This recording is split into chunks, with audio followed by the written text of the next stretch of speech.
चलिए आज के सेशन पे आगे बढ़ते हैं। तो आज के सेशन में हम बात करने वाले थे सेक्शन नंबर 116 ऑनवर्ड्स। और जो सेक्शन नंबर 116 है और 117 जो है वो दोनों sections intellectual property appellate board से कोरिलेट कर रहे हैं, जो अभी निकल चुका है। तो इसमें से हमें क्या समझने वाली बात है जो पता होनी चाहिए, या फिर ऐसा लगता है कि इंटेलेक्चुअल प्रॉपर्टी अपीलेट बोर्ड की जगह पर क्या है और उसमें क्या प्रोसीजर हो रही है, उसके बारे में बात कर लेते हैं। तो सबसे पहले यहाँ पर लिखा हुआ है, देखिए कि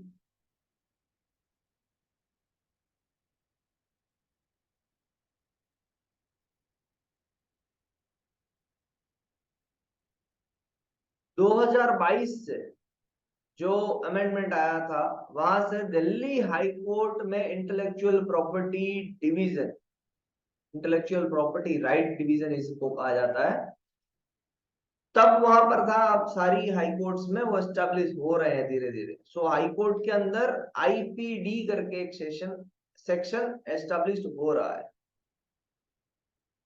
ये अभी कुछ जानने की जरूरत नहीं है।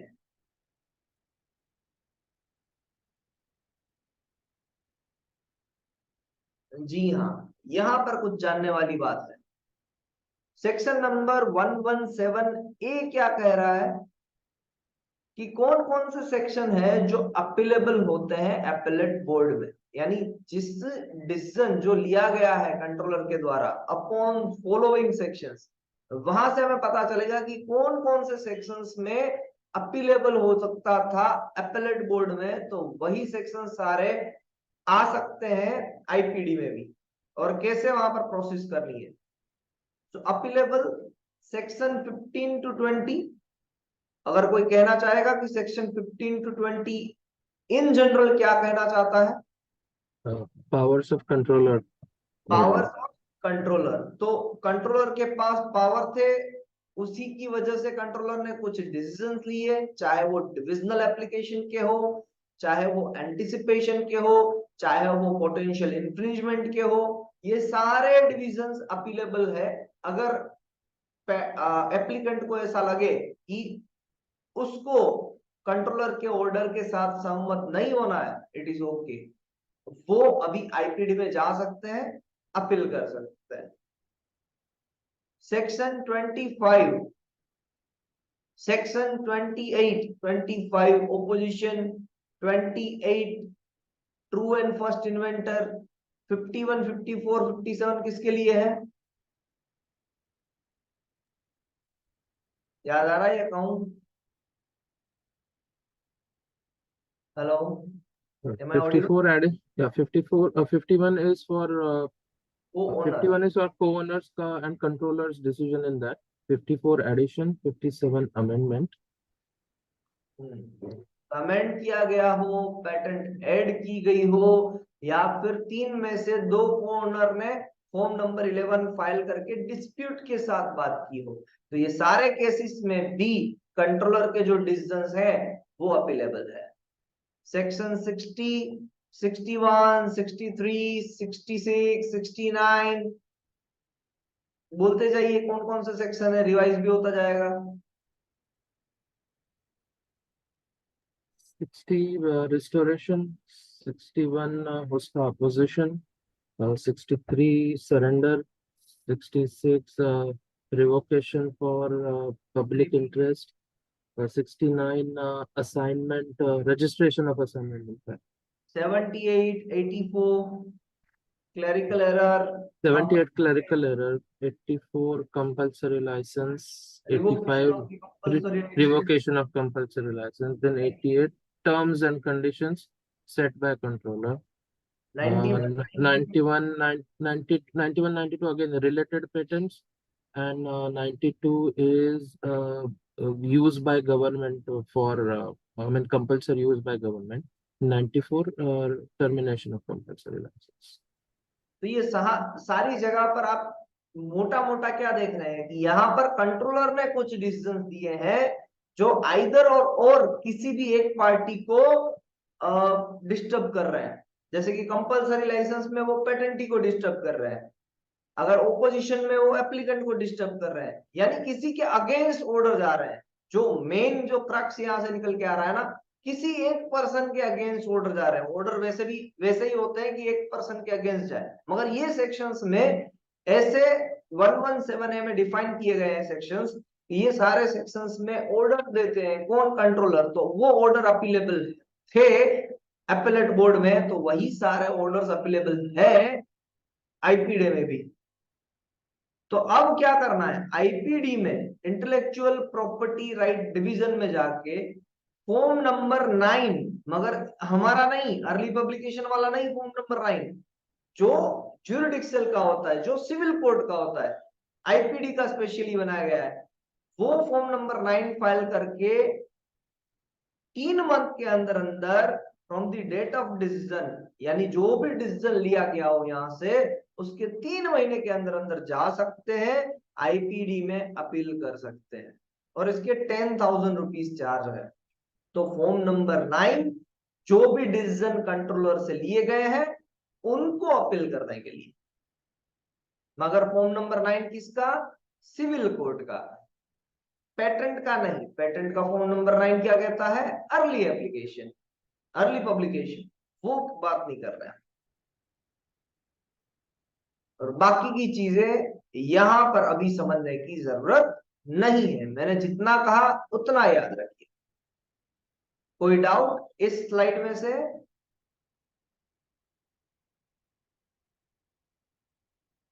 कोई क्वेश्चन हो तो कीजिए, वरना हम आगे बढ़े। No, sir. ओके,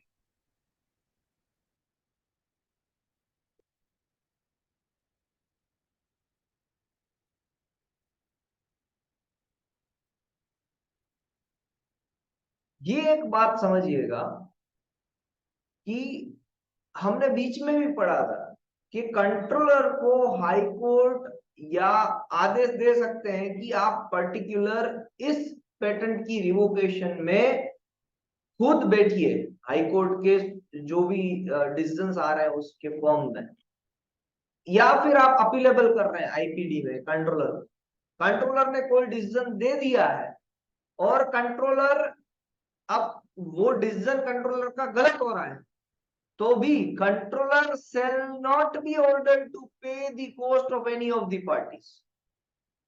कंट्रोलर ने अपना ही काम किया है, अपनी तरफ से ऑर्डर दिए हैं, और कंट्रोलर को कोई नहीं कह सकते हैं कि इतना डैमेजेस पे करो, आपके डिसीजन की वजह से मेरा पेटेंट इतना आगे या नहीं बढ़ पाया, या ऐसा कुछ भी नहीं कह सकते हो। ये भी एक चीज क्लियर है, कंट्रोलर के डिसीजन को आप चेंज करवा सकते हो with valid proof, but controller को कुछ पेनल्टीज के लिए नहीं बोल सकते।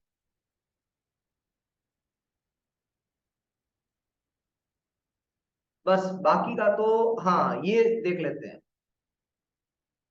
सेक्शन नंबर 117D कह रहा है कि क्लेम्स अंडर सेक्शन 64 एंड 71, 71 में तो अपीलेट बोर्ड के अंदर जो अपील हुई है अमेंडमेंट की उसके बारे में बात थी, एरर्स को चेंज करने के लिए। 64 में रिवोकेशन के बारे में बात थी। तो क्लेम्स अंडर सेक्शन 64 एंड 71, अगर 64 या 71 में कोई भी क्लेम्स है जिसको हमें चेंज करने हैं, तो फॉर्म नंबर 8 है।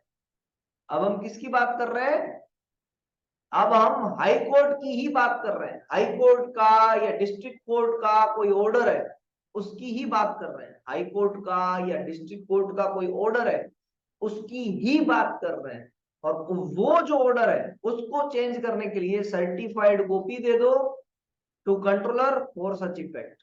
अगर हाई कोर्ट से कोई हमें ऑर्डर आया, अगर सुप्रीम कोर्ट से, अगर डिस्ट्रिक्ट कोर्ट से हमारे पास कोई ऑर्डर आया, तो वहां से अगर हमें वो ऑर्डर को इम्प्लीमेंट करवाना है तो उसकी सर्टिफाइड कॉपी किनको देनी पड़ेगी, कंट्रोलर को देनी पड़ेगी। हालांकि वो प्रोसेस खुद कोर्ट भी करेगी, यानी कोर्ट भी अपनी कॉपी किनको भेजेगी, कंट्रोलर को भेजेगी, और आप यानी पेटेंटी भी भेज सकते हैं by filing form number 8। So there is a distinct means there is a difference between form number 8 of the civil code and form number 9 of the civil code. Are you able to justify this difference?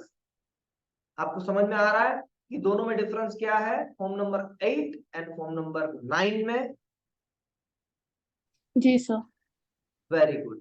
Form number 8 जो है वो high court, supreme court, district courts के order से relate कर रहा है, तो वो कोर्ट का ऑर्डर है जो हम बता रहे हैं कंट्रोलर को। और फॉर्म नंबर 9 जो है वो हम कोर्ट के सामने ला रहे हैं कि सर मेरे इस पर्टिकुलर सेक्शन से ऑर्डर आया था कंट्रोलर का, उससे मुझे अपील करना है, तो उसके लिए मैं दरख्वास्त, उसके लिए मैं रिक्वेस्ट कर रहा हूं। और ये दोनों form number 8 and form number 9 ये दोनों फॉर्म सिविल कोर्ट के फॉर्म है, ये बात ध्यान में रखिएगा, ये पेटेंट एजेंट के फॉर्म नहीं है, या पेटेंट के फॉर्म नहीं है, एजेंट तो थे थोड़ी देर है। चलिए अब हम आते हैं सेक्शन नंबर 118 ऑनवर्ड्स। सबसे पहले है contravention of secrecy provision relating to certain inventions. लिखा है if any person fails to comply with any direction given under section 35 or makes or cause to be made an application for the grant of a patent in contravention of section 39, he shall be punishable with imprisonment for a term which may extend to 2 years with fine or with both। 35 में क्या बात हो रही थी, कोई बताएगा? 35 में हम किसके बारे में बात कर रहे थे? Secrecy direction if patent relates to defence और एटॉमिक डिफेंस पर्पस जी। और 39 में किसके बारे में बात हो रही थी? Foreign filing. Foreign filing. अब ये दोनों केसेस समझिएगा। पहला केस कि जो डिफेंस से रिलेटेड पेटेंट है, आपकी एप्लीकेशन को एक जगह पर, यानी आपकी एक एप्लीकेशन थी, आपने एप्लीकेशन फाइल की पेटेंट के लिए, वो पेटेंट चली गई, कंट्रोलर ने कहा कि ये सीक्रेसी डायरेक्शन से कोरिलेट कर रही है, तो कंट्रोलर ने पब्लिकेशन करने से मना कर दिया। अब पब्लिश तो हुई नहीं है पेटेंट, तो आपने सोचा कि यही वाली पेटेंट मैं यूएसए में डायरेक्टली फाइल कर दूं, कोई प्रॉब्लम नहीं होगा। ऐसा करके आपने इंडियन जो कंट्रोलर है उनको उल्लू बनाने की कोशिश की, या फिर फॉरेन फाइलिंग करने के लिए डायरेक्टली, वैसी वही बात आ सकती है कि फॉरेन फाइलिंग, चाहे आपकी सीक्रेसी डायरेक्शन में पेटेंट एप्लीकेशन हो या ना हो, आप डायरेक्टली फॉर्म नंबर 25 फाइल किए बगैर कहां को चले गए? फॉरेन फाइलिंग करने के लिए। तो अगर ऐसा कोई इंडियन सिटीजन कर रहा है, अगर पर्सन रिसाइडिंग इन इंडिया कर रहा है, तो क्या होगा? 2 बरस तक का उनको जेल हो सकता है और साथ में फाइन भी आ सकता है, या दोनों में से कोई एक चीज हो सकती है। It is very much clear. Section number 118 onwards हम यही बातें करने वाले हैं कि कौन कौन से केस में कितनी सजा हो सकती है। यहाँ पर कोई डाउट है किसी को? बोलिए। नहीं है तो कम से कम No, नहीं। no। Okay. Section number 119 is equals to section number 118। अब ये क्या हुआ? इक्वल यानी सजा इक्वल है, मैंने अपनी तरफ से फॉर्मूला बनाया है, सजा दोनों में सेम है। मगर सेक्शन नंबर 119 क्या कह रहा है? Falsification of entries in register. कोई लाइसेंस ही नहीं है फिर भी उसको लाइसेंस ही बना के रजिस्टर में एंटर करवा रहे हो। कोई दूसरा कोन और सब्स्टिट्यूशन है नहीं फिर भी गलत एंट्री कुछ करवा रहे हो, या किसी और चीज में आपने कुछ डॉक्यूमेंट्स फाइल नहीं किए थे, या क्लैरिकल एरर आपने करवाई थी, वो चेंजेस वहां पर रिफ्लेक्ट नहीं हो रहे हैं, आप रिफ्लेक्ट नहीं करवा रहे हो। कोई भी फॉल्सिफिकेशन ऑफ एंट्रीज हो जाए रजिस्टर में, आपके पास पैटर्न एजेंट नहीं है फिर भी आप पीओ देके किसी एक को पैटर्न एजेंट बना के वहां पर एंटर करवा रहे हो, कहीं पर भी आपने गलती कर दी, फॉल्सिफिकेशन आपकी तरफ से, पेटेंटी की तरफ से, एप्लीकेंट की तरफ से फॉल्सिफिकेशन है, तो उस केस में भी यही प्रॉब्लम हो सकती है, यही सजा उनको भी रहेगी। अब बात हो रही है सेक्शन नंबर 120 की, unauthorized claim of patent rights. If any person falsely represent that any article sold by him is patented in India or is the subject of an application for a patent in India, he shall be punishable with fine which may extend to 1 lakh rupees. अब यहां पर imprisonment की बात नहीं हो रही है, यहां पर इम्प्रिजनमेंट की बात नहीं हो रही है, जेल नहीं भेजेंगे, 1 लाख रुपए तक का जुर्माना दे सकते हैं। किस केस में? अगर कोई एक पर्सन है जिन्होंने कोई एक प्रोसेस बनाई या प्रोडक्ट बनाई, अब वो बेचने जा रहे हैं उस प्रोसेस या प्रोडक्ट को, पेटेंट एप्लीकेशन ना फाइल करते भी वो पर्सन क्या कह रहा है कि ये मेरा जो प्रोडक्ट है ना वो पेटेंटेबल है, ये प्रोडक्ट की मैंने पेटेंट फाइल करके रखी है। यानी अपने आप को बड़ा चढ़ाकर बोलना, अपनी प्रोडक्ट की वैल्यू इंप्रूव करने के लिए वो वैल्यू इंप्रूव या फिर वैल्यू को बढ़ाने के लिए वो क्या कर रहा है, वैल्यू को बढ़ाने के लिए वो पेटेंट है ऐसा बोल रहा है या पेटेंट की एप्लीकेशन फाइल है वैसा बोल रहा है, मगर है नहीं, सही में वो चीज है नहीं, तो उस केस में 1 लाख रुपए तक का जुर्माना हो सकता है। नेक्स्ट सेक्शन नंबर 121 कह रहा है wrongful use of word patent office। क्या लिखा है? he shall be punishable with imprisonment for a term which may extend to 6 months or with fine or with both। अब कोई पर्सन एक ऑफिस बनाकर बैठे हैं, कुछ पेटेंट से रिलेटेड वो डॉक्यूमेंट्स ड्राफ्ट कर रहे हैं या पेटेंट से रिलेटेड लिटिगेशंस को समझ रहे हैं। उस केस में अगर उस पर्सन ने ऐसा सोचा कि पेटेंट के बारे में ही सारी इंफॉर्मेशन है, चलो मैं टाइटल लगा देता हूं कि XYZ पेटेंट ऑफिस, तो अगर पेटेंट ऑफिस का गलत नाम लिया या पेटेंट ऑफिस से मैंने काम करवा दिया है ऐसी बात की किसी ने, तो वो पर्सन को 6 महीने तक की सजा हो सकती है, साथ में फाइन भी लग सकता है या दोनों चीजें हो सकती है। अब याद रखने वाली बात कि 118 में और 119 में क्या था? 118 में 35 और 39 का उल्लंघन करने पे क्या सजा हो सकती है? 2 बरस तक की जेल हो सकती है, फाइन तो लग ही सकता है। सेक्शन नंबर 119 में क्या था? Falsification in entries in register, ये दोनों केस में 2 बरस की सजा थी। 120 में क्या था कि पेटेंट ना होते हुए भी पेटेंट कहना, मगर सजा कितनी थी? वहां पर सजा थी 1 लाख रुपए तक की, कोई इम्प्रिजनमेंट की बात नहीं थी। और 121 में क्या है? पेटेंट ऑफिस से मैं काम करवा लेता हूं, मेरी बहुत पहचान है पेटेंट ऑफिस में, या फिर खुद की ही पेटेंट ऑफिस बना के कोई बैठ गए, उस केसेस में क्या होता है कि आपको 6 महीने, सॉरी जो भी पर्सन ऐसा करेगा आपको, यानी जो भी पर्सन ऐसा करेगा उनको 6 महीने तक की जेल हो सकती है, साथ में फाइन भी आ सकता है। तो सेक्शन 118, 119, 121 में क्या हो रहा है? जेल भी हो सकती है। अगर सीक्रेसी डायरेक्शन या फॉरेन फाइलिंग को उल्लंघन किया तो 2 बरस, फॉल्सिफिकेशन इन रजिस्टर 2 बरस, एंड पेटेंट ऑफिस का गलत नाम यूज किया तो 6 महीने।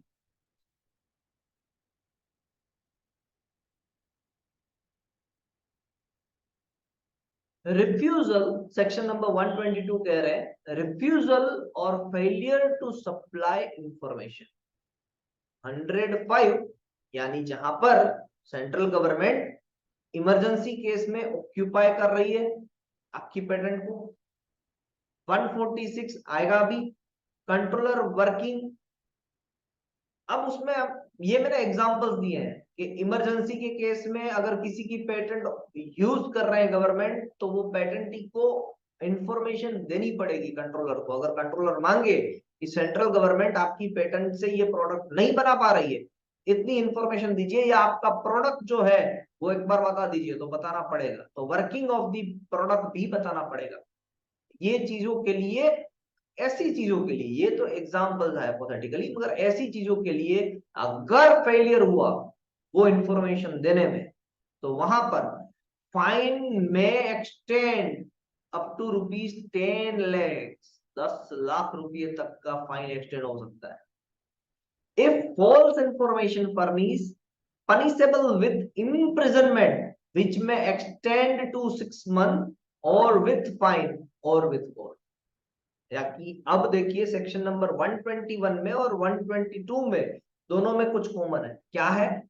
6 महीने तक की जेल या फिर फाइन, ये दोनों कॉमन है। मगर 121 में क्या था? पेटेंट ऑफिस का गलत नाम लेना। 122 में क्या था कि अगर कंट्रोलर ने कुछ इंफॉर्मेशन मांगी है तो वो इंफॉर्मेशन देने में या तो फेल होना, ना दे पाना, या फिर गलत इंफॉर्मेशन दे देना। कि भले ही कंट्रोलर ने मांगी है, आपने थोड़ी ना अपना प्रोडक्ट रिवील करेंगे, गलत इंफॉर्मेशन दे दी, अगर पकड़े गए तो उसमें 6 महीने तक की जेल हो सकती है या फिर फाइन लग सकता है। और फाइन अगर फेलियर हुआ, इंफॉर्मेशन दे ही ना पाए, फेलियर हुआ, तो 10 लाख रुपए तक का जुर्माना लग सकता है।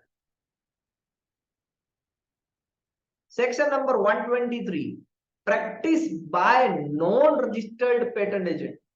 अब काफी लोग ऐसे होते हैं, अच्छी तरीके से प्रिपरेशन कर लेते हैं, पेटेंट एग्जामिनेशन की प्रिपरेशन कर रहे हैं, बहुत अच्छी तरीके से सारे नॉर्म्स याद रह गए, सारे सेक्शंस याद रह गए, बहुत अच्छी तरीके से समझ रहे हैं कि हाँ भाई ये हमें सारी चीजें पता है, चलिए हर एक पर्सन को कुछ ना कुछ एडवाइस देते हैं और कहते हैं कि हम ही पेटेंट एजेंट है, क्या फर्क पड़ता है, पेटेंट एजेंट हो, नंबर हो या ना हो, उससे क्या फर्क पड़ता है, ऐसा उनका सोचना है।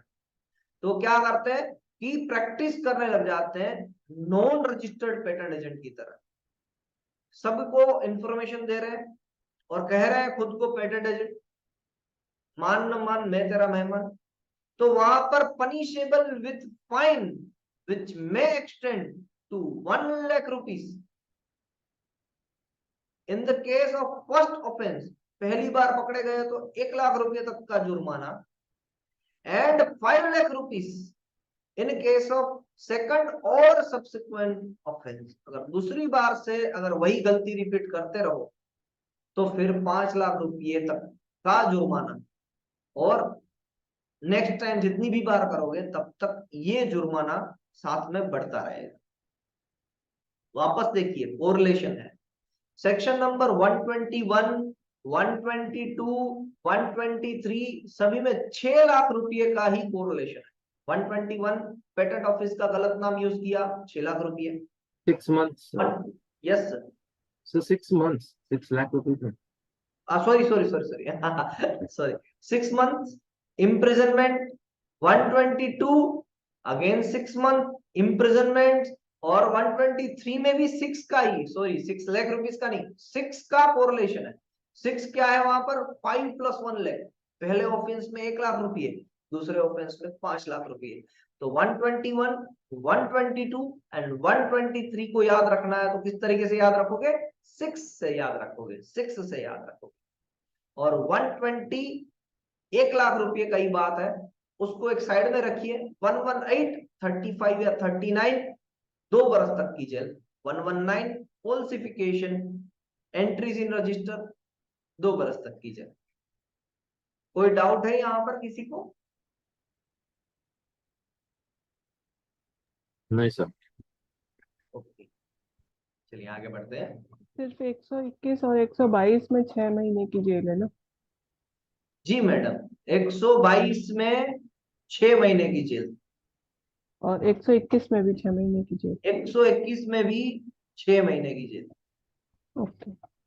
दो ऐसे सेक्शन है जिसमें कि प्रिजनमेंट हमारा 2 years तक का है, और जी 2 ऐसे हैं जिसमें 6 months 6 का है। महीने का है।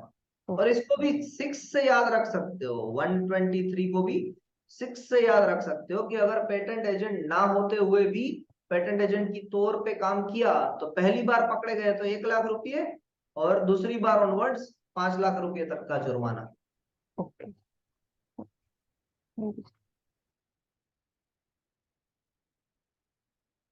Section number 124, offence by companies, क्या कहना चाहता है? shall render any such person liable to any punishment if he proves that the offense was committed without his knowledge or that he exercised all due diligence to prevent the commission of such offense. एक company है, company के एक मालिक है, उसके अंदर बहुत सारे लोग वर्क कर रहे हैं। कंपनी की कोई एक पेटेंट पे, बहुत सारी पेटेंट है, किसी भी पेटेंट पे ऑफेंस हुआ या कंपनी ने कुछ इंफ्रिंजमेंट किया, तो वो चलेगा तो केस उसके मालिक पे ही। मगर मालिक कहेगा कि सर देखिए, मैं तो सारी प्रोसीजर फॉलो कर रहा था, या फिर मैं अवेयर ही नहीं था इस प्रोसेस से, जो ये पर्सन काम कर रहे हैं उससे। तो उस केस में यहां पर लिखा जा रहा है कि shall render any such person liable to any punishment, उनको जो भी पनिशमेंट मिलने वाली थी, if he proves that the offense was committed without his knowledge, वो बोल रहा है मालिक कि मेरी जानकारी के बगैर ये चीज हो रही थी, और that he exercised all diligence to prevent the commission of such offense, उसने भी इनवैलिडेट करने के लिए, इन्फ्रिंजमेंट हुआ है तो इनवैलिडेट करने के लिए लॉ सूट किया है, रिवोक करने की बात कर रहा है, या फिर उन्होंने जो भी प्रोसीजर है, जस्टिफिकेशन दिया है, बर्डन ऑफ प्रूफ है उसके पे, तो उसने प्रोसेस वाले केस में बर्डन ऑफ प्रूफ का प्रूफ दिया है, जो भी उनके पास जो भी ऑर्डर्स आए उनको फॉलो किया है, अगर वो प्रूव कर पाए तो ऐसे चार्जेस उस पर्सन से निकल सकते हैं। सेक्शन नंबर 125, ये हमारा नाम यहां आएगा, ये हमारी पहचान है। क्या कहता है? Register of patent agent. तो बस समझ लीजिए, पेटेंट एजेंट जब आप बनेंगे तो वो नाम यहां पर मेंशन होगा, सेक्शन नंबर 125 से हमारा नाम यहां पर आएगा, register of patent agent. Section number 126, form number 22, qualifications for registration as patent agent. Indian citizen होने चाहिए, 21 इयर्स होने चाहिए, साइंस डिग्री कहां से? इंडिया से पास आउट की जानी चाहिए, इंडिया से कोई भी यूनिवर्सिटी से पास आउट करनी है। ये तीनों के तीनों यहां पर क्राइटेरिया है।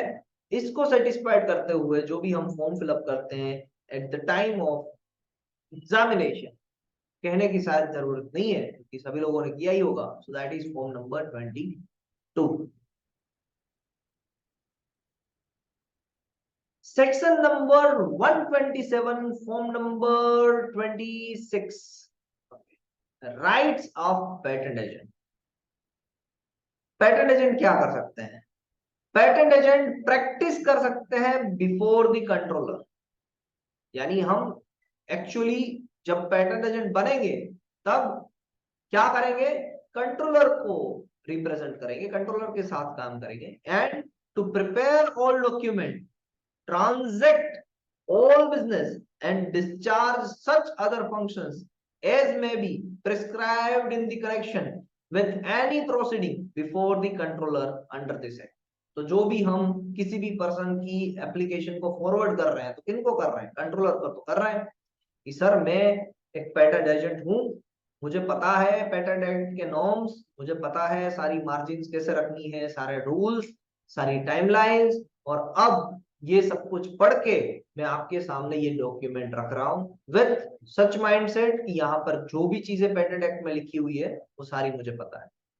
तो इस तरीके से काम कर सकता है, ड्राफ्ट कर सकता है पेटेंट को, पेटेंट एजेंट यही काम कर सकता है। तो पीओए, पावर ऑफ अटर्नी, अगर पेटेंट एजेंट को देना है तो फॉर्म नंबर कौन सा फाइल करना पड़ेगा? 26।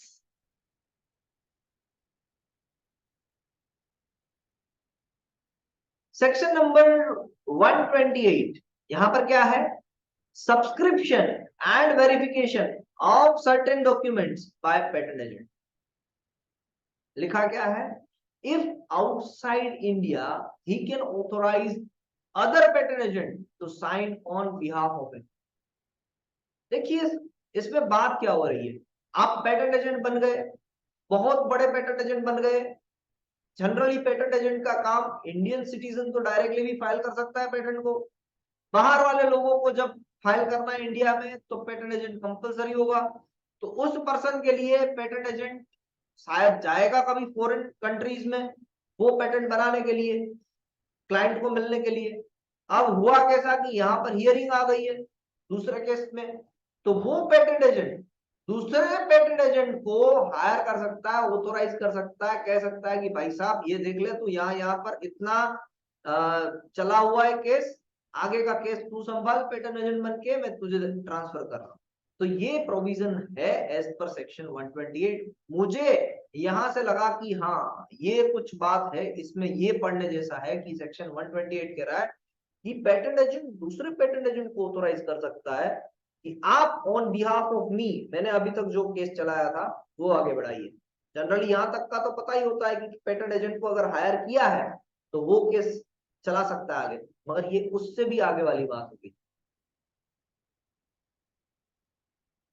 Section number 129, restriction on practice as patent agent. Patent agent बन के अपने आप को पेटेंट एजेंट कह के जब आप पेटेंट के साथ डील कर रहे हो, किसी एजेंट के साथ, किसी पर्सन के साथ डील कर रहे हो, थोड़े से रिस्ट्रिक्शन है। क्या है रिस्ट्रिक्शन? एक, applying for obtaining patents in India or elsewhere, preparing specification or other documents for the purpose of this act or the patent law of any other country। ये चीजें कर सकते हैं, ये चीजें कर सकते हैं कि पेटेंट को इंडिया में या कहीं पर फाइल करना है तो उसमें मदद करना, स्पेसिफिकेशन को प्रिपेयर करना, जो अदर कंट्रीज से बंदे यहां पर आ रहे हैं उनके लिए प्रिपेयर करना स्पेसिफिकेशन को। अब रिस्ट्रिक्शन आ रहा है, giving advice other than of a scientific और technical nature as to the validity of the patent और देयर इंफ्रिंजमेंट। देखिए यहां पर क्या हुआ, किसी भी इन्वेंशन को, कोई जो पर्सन आपके पास इन्वेंशन लेके आ रहा है, आप उनको ये नहीं कह सकते हैं कि ये इन्वेंशन मुझे लगता है कि नहीं चलेगा, मैं पेटेंट एजेंट हूं, मुझे बहुत सारी बातें पता है, मुझे लगता है कि आपका इन्वेंशन पेटेंटेबल नहीं है। ये हमारा काम नहीं है। ये कहना कि ये पेटेंटेबल नहीं है, ये पेटेंटेबल है, वो हमारा काम नहीं है। हमारा काम है उनको सेक्शन वाइज बताना, सेक्शन वाइज बताना। अगर ऐसा लग रहा है सेक्शन 3D की वजह से, सेक्शन 3F की वजह से ये नहीं हो सकता है, बता दो। वो तो इंडियन पेटेंट एक्ट बोल रहा है, हम नहीं बोल रहे हैं। यानी हम अपनी तरफ से कोई साइंटिफिक या टेक्निकल एडवाइस नहीं दे सकते। Is it clear? कोई यहां पर डाउट, कोई यहां पर डिस्कशन? क्लियर। क्लियर है? ओके। और सभी लोग कुछ आंसर दीजिए, क्लियर है तो, ताकि हम आगे बढ़े। थम्स अप दे दीजिए चैट सेक्शन में। क्लियर है। क्लियर है, चलो बहुत बढ़िया।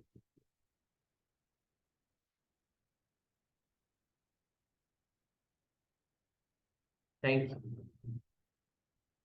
Section number 130, form number 23, removal from register of patent agent and restoration.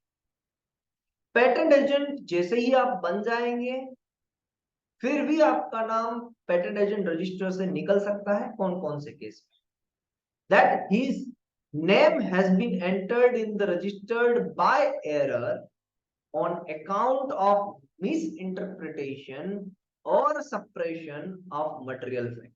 अगर कोई एरर की वजह से उनका नाम वहां पर आ गया हो तो भी निकाला जा सकता है। दूसरा, that he has been convicted of any offense and sentenced to a term of imprisonment or has been guilty for misconduct in his professional capacity,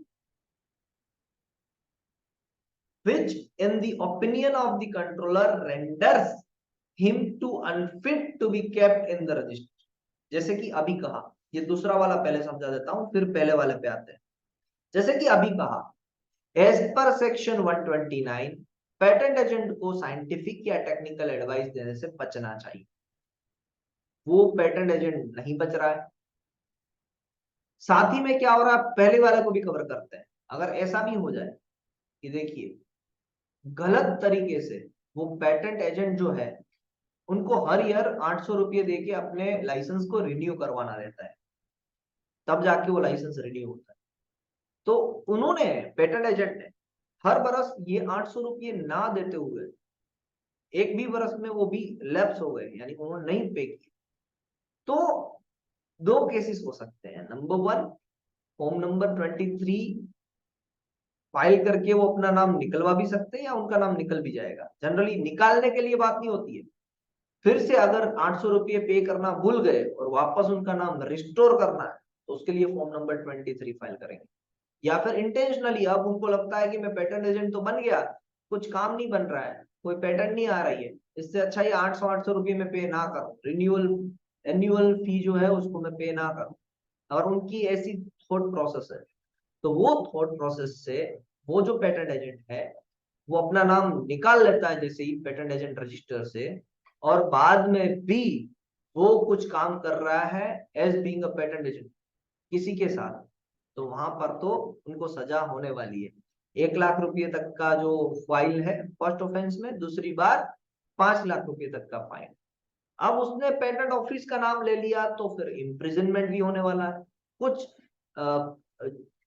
falsification किया, रजिस्टर की एंट्रीज में उन्होंने कुछ चेंज करवाने की बात की, गलत तरीके से बात की, उनके जो पहले क्लाइंट थे उनके साथ जो भी डील हुई थी उसमें से कुछ गलत तरीका अपनाया, तो भी इम्प्रिजनमेंट होने वाला है। अगर उनको इम्प्रिजनमेंट हो रहा है ड्यू टू सच कंडीशंस, तो फिर उनका नाम पेटेंट एजेंट के तौर पे होते हुए भी कंट्रोलर निकलवा सकते। आई थिंक सभी को पता चल गया होगा, सारी चीजें क्लियर हो रही होगी कि पेटेंट एजेंट का नाम कब कब निकल सकता है, क्यों निकल सकता है, एंड अगर रिस्टोर करवाना है तो भी क्या करना पड़ेगा। कोई डाउट है यहाँ पर? सिंपल सिंपल से अभी देखिए, नो सर, ये जो, यस यस मैडम प्लीज।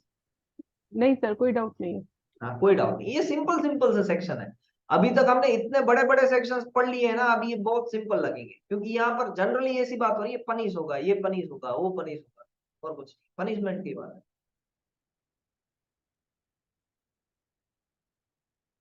वापस आ गए एक और पनिशमेंट के साथ, पावर ऑफ कंट्रोलर। कंट्रोलर के पास पावर है, क्या पावर है?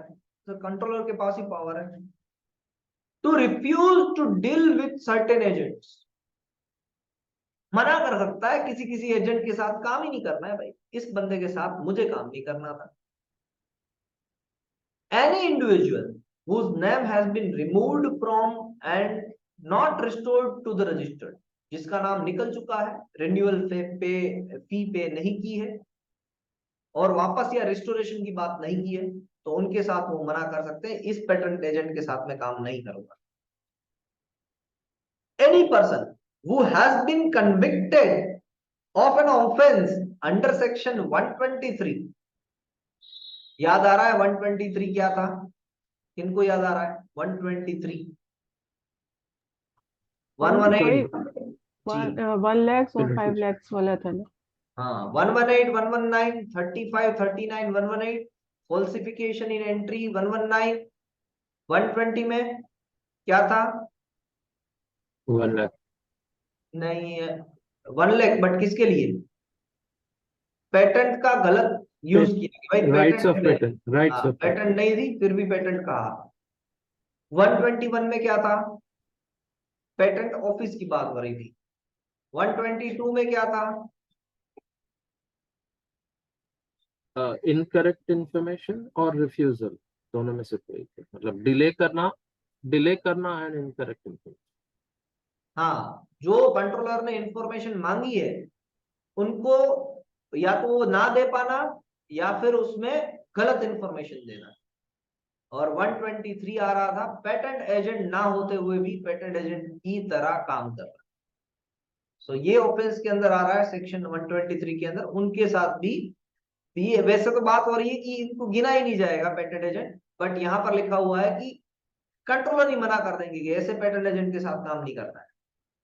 फिर आती है बात, any person not being registered as a patent agent who in the opinion of the controller is engaged wholly or mainly in acting as an agent, in applying for a patent in India or elsewhere in the name or for the benefit of the person by whom he is employed. एक company है, उसने एक person को higher किया, बहुत अच्छा knowledge है उसका, मगर पेटेंट एजेंट नहीं है। अब वो बंदा अपने आप को पेटेंट एजेंट बोल के, इंडिया में तो चलो पता चल जाएगा, मगर बाहर जाके वहां पर थोड़ी ना पता चलेगा, ऐसा बोल के वो वहां पर अपने आप को इंडियन पेटेंट एजेंट बोल रहा है, तो भी उस पर्सन के साथ कंट्रोलर काम नहीं करेंगे और उस पर्सन को भी 123 के तौर पे उसको भी पनिशेबल एक्ट होगा ही।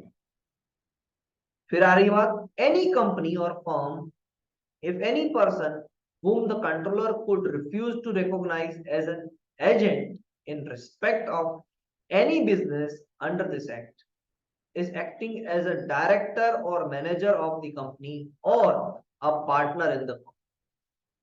अगर कोई कंपनी के कोई मैनेजर है, डायरेक्टर है, उन्होंने बहुत अच्छी तरीके से कोर्स समझ लिया, पेटेंट एक्ट समझ लिया, पेटेंट रूल समझ लिए, और अभी अपने आप को ही, क्योंकि मैनेजर डायरेक्टर है ना, तो वो ऐसा ही समझता है कि पूरी दुनिया मेरी मुट्ठी में है, मैं ही चला रहा हूँ सारी दुनिया को, और अपने आप को एक और चीज भी समझ लिया कि पेटेंट एजेंट भी है, तो वो पेटेंट एजेंट एक्चुअली है नहीं, उसने सारी नॉलेज गेन करके रखी है। तो उस केस में भी एज पर सेक्शन 131 वैसे एजेंट के साथ कौन काम नहीं करेंगे? कंट्रोलर काम नहीं करेंगे। इसका सीधा सीधा मीनिंग होता है कि ऐसे एजेंट को एजेंट माना ही नहीं जाएगा। ये 131 सेक्शन है ना, इसको डायरेक्टली आप कोरिलेट कर सकते हो कि 123 केस में कौन कौन आने वाले हैं, 123 सेक्शन के केस में कौन कौन गुनहगार हो सकते हैं प्रैक्टिकली, उसके बारे में बता दिया है। ओके, और एक चीज है, आप इंडियन पेटेंट एजेंट बन गए, बहुत अच्छी तरीके से काम कर रहे हो, बहुत सारे रुपये आ गए आपके पास, चले गए, अब बाहर चले गए, कनाडा रह रहे हो, कैनेडियन बन चुके हो, तो अगर आप रिसाइड्स नहीं कर रहे हो ना इंडिया में, neither resides nor has a place of business in India, neither nor condition है, या ये, एक तो वो रह नहीं रहे हैं इंडिया में, और इतने रुपये हो गए हैं कि उनकी बिजनेस प्लेस भी इंडिया में नहीं है, फिर भी है क्वालिफाइड पेटेंट एजेंट, तो उसके साथ भी कंट्रोलर मना कर देंगे, भाई आप भी नहीं चाहिए, यहां पर काम करो, देश के लिए काम करो, वही बंदे चाहिए, ऐसे बंदे नहीं चाहिए जो रुपये मिल गए तो देश को छोड़ देते। Section number 132, saving in respect of other persons authorized to act as agent, क्या लिखा है? The applicant for a patent from drafting any specification or appearing acting before the controller, or an advocate not being a patent agent from taking part in any hearing before the controller on behalf of a party who is taking part in any proceeding under this act. सीधा सीधा समझने का meaning है advocate.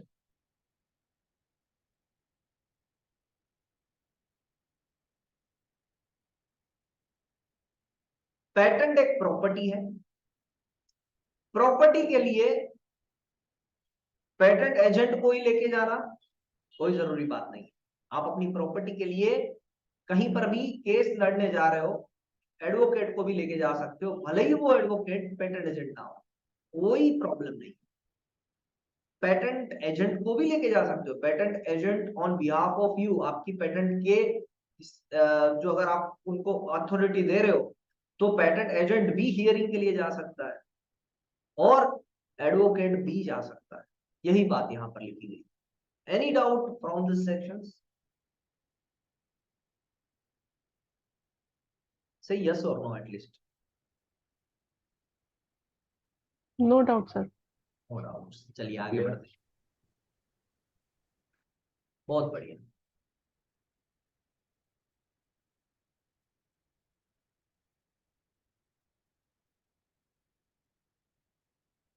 One 133, अब इसमें तो वैसे ही बात हो चुकी है।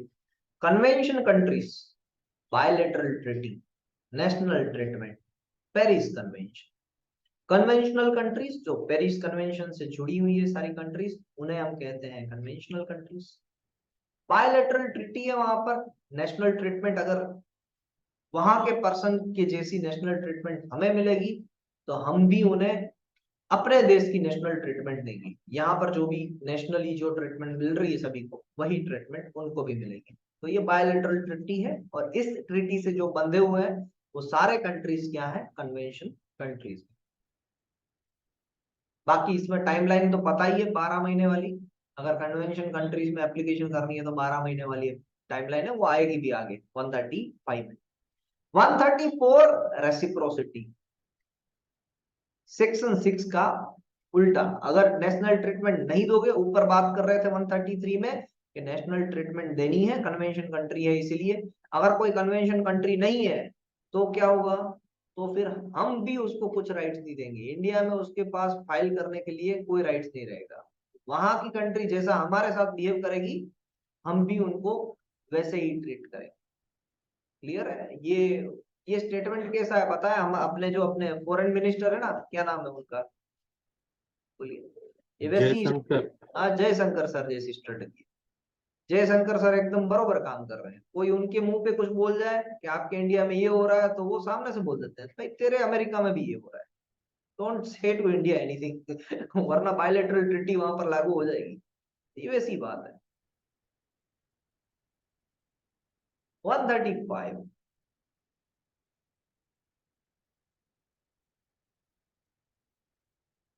कन्वेंशन एप्लीकेशन 12 महीने के अंदर अंदर फाइल करनी है। अगर हमने यहां पर फाइल किया इंडिया में, हम कन्वेंशन रूट से किसी और कंट्री में जाना चाहते हैं, तो 12 महीने के अंदर अंदर वो एप्लीकेशन फाइल करनी है। सर्टिफाइड कॉपी को सबमिशन करना पड़ेगा और प्रायोरिटी डॉक्यूमेंट्स देने पड़ेंगे। अगर पहले इंडिया में प्रायोरिटी डॉक्यूमेंट्स यानी पहली फाइलिंग इंडिया में की थी तो वो भी डॉक्यूमेंट देना पड़ेगा, या फिर किसी और कंट्रीज में की थी तो वो भी डॉक्यूमेंट देना पड़ेगा। हो सकता है ना कि पहली फाइल इंडिया में की हो, दूसरी फाइल कनाडा में की हो, तीसरी फाइल यूएसए में और किसी कंट्रीज में जाके की हो, तो वहां पर आपको जो प्रायोरिटी डॉक्यूमेंट है इससे पहले वाले सारे कंट्रीज के वो देने पड़ेंगे, मल्टीपल प्रायोरिटीज क्लेम करने के। Next 136 special provision relating to convention application. Complete specification के साथ ही स्पेशल प्रोविजन क्या है कि कन्वेंशन एप्लीकेशन कंप्लीट स्पेसिफिकेशन के साथ ही आएगा। डेट ऑफ फर्स्ट एप्लीकेशन वहां पर मेंशन होनी चाहिए। उससे पहले एंटीसिपेशन किसी और पर्सन ने कोई प्रायर पब्लिकेशन नहीं किया होना चाहिए।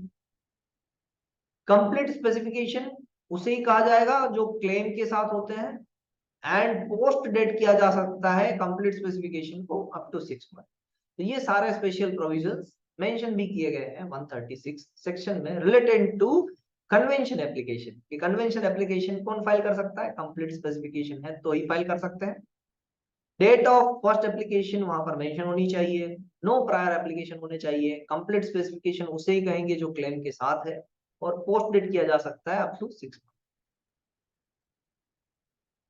Section number 137 multiple priorities 2 or more in 12 months, priorities of claim copy must be submitted. Multiple priorities यानी क्लेम की प्रायोरिटी की बात कर रहे हैं। अगर एक कंट्री में कुछ एक क्लेम के साथ एप्लीकेशन फाइल की है, दूसरी कंट्री में कुछ और क्लेम के साथ एप्लीकेशन फाइल की है, तो वो क्लेम की जो वैलिडिटी बनती है ना, क्लेम की जो प्रायोरिटी डेट्स बनती है, उसके लिए भी माना जाएगा सारी एप्लीकेशंस को, अगर 12 महीने के अंदर अंदर ही उसने सभी कन्वेंशन कंट्रीज में एप्लीकेशन किया है तो।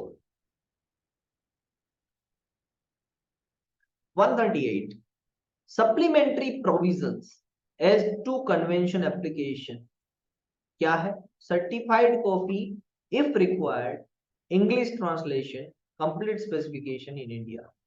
अगर कोई पर्सन है बाहर से, चाइनीज पर्सन है, चाइना से आ रहा है, इंडिया में एप्लीकेशन फाइल करना चाहता है, तो वो सर्टिफाइड कॉपी डाल सकता है। काफी सारे ट्रांसलेटर भी होते हैं जो चाइनीज को इंग्लिश में डब करके, सॉरी डब क्या कहेंगे मूवीज आ गई दिमाग, उसको ट्रांसलेट करके फाइल सबमिट करवा सकते हैं। तो अगर इंडिया में अगर हम बात कर रहे हैं, काफी ऐसी कंट्रीज है जो मल्टीपल लैंग्वेज को भी प्रायोरिटाइज कर रही है, बट इंडिया में अगर हम बात कर रहे हैं तो कंप्लीट स्पेसिफिकेशन इंग्लिश में फाइल कर सकते हैं। क्लियर? अगर कन्वेंशनल कंट्री के तौर पे इंडिया है तो। वैसे ही अगर आप दूसरी कंट्रीज में जाओगे तो वहां के भी ट्रांसलेटर होंगे, तो वो आपकी पेटेंट को ट्रांसलेट कर देंगे और फिर आप वहां पर भी फाइल कर सकते हो उनकी लैंग्वेज में, उनकी प्रेफर्ड लैंग्वेज में। इसका मेन इंटेंशन क्या होता है? देखिए काफी ऐसे होते हैं, जैसे कि इंडिया में भी हम हिंदी में या इंग्लिश में फाइल कर सकते हैं पेटेंट। हिंदी में फाइल करेंगे तो इंडियन सभी पर्सन्स को हम मानते हैं कि बड़ा बड़ा मोटा मोटा जो पार्ट है इंडिया में, वो लोग पता लगता है उनको हिंदी में क्या है, हिंदी में क्या लिखा है उसको पढ़ पाते हैं।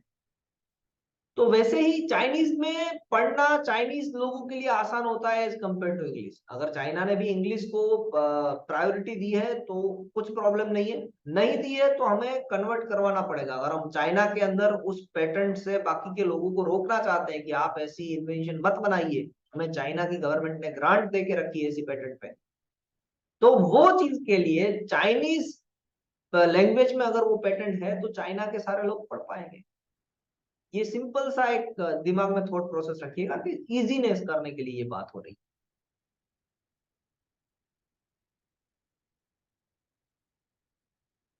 Other provision of act to apply to convention application, ordinary application and convention application same treatment.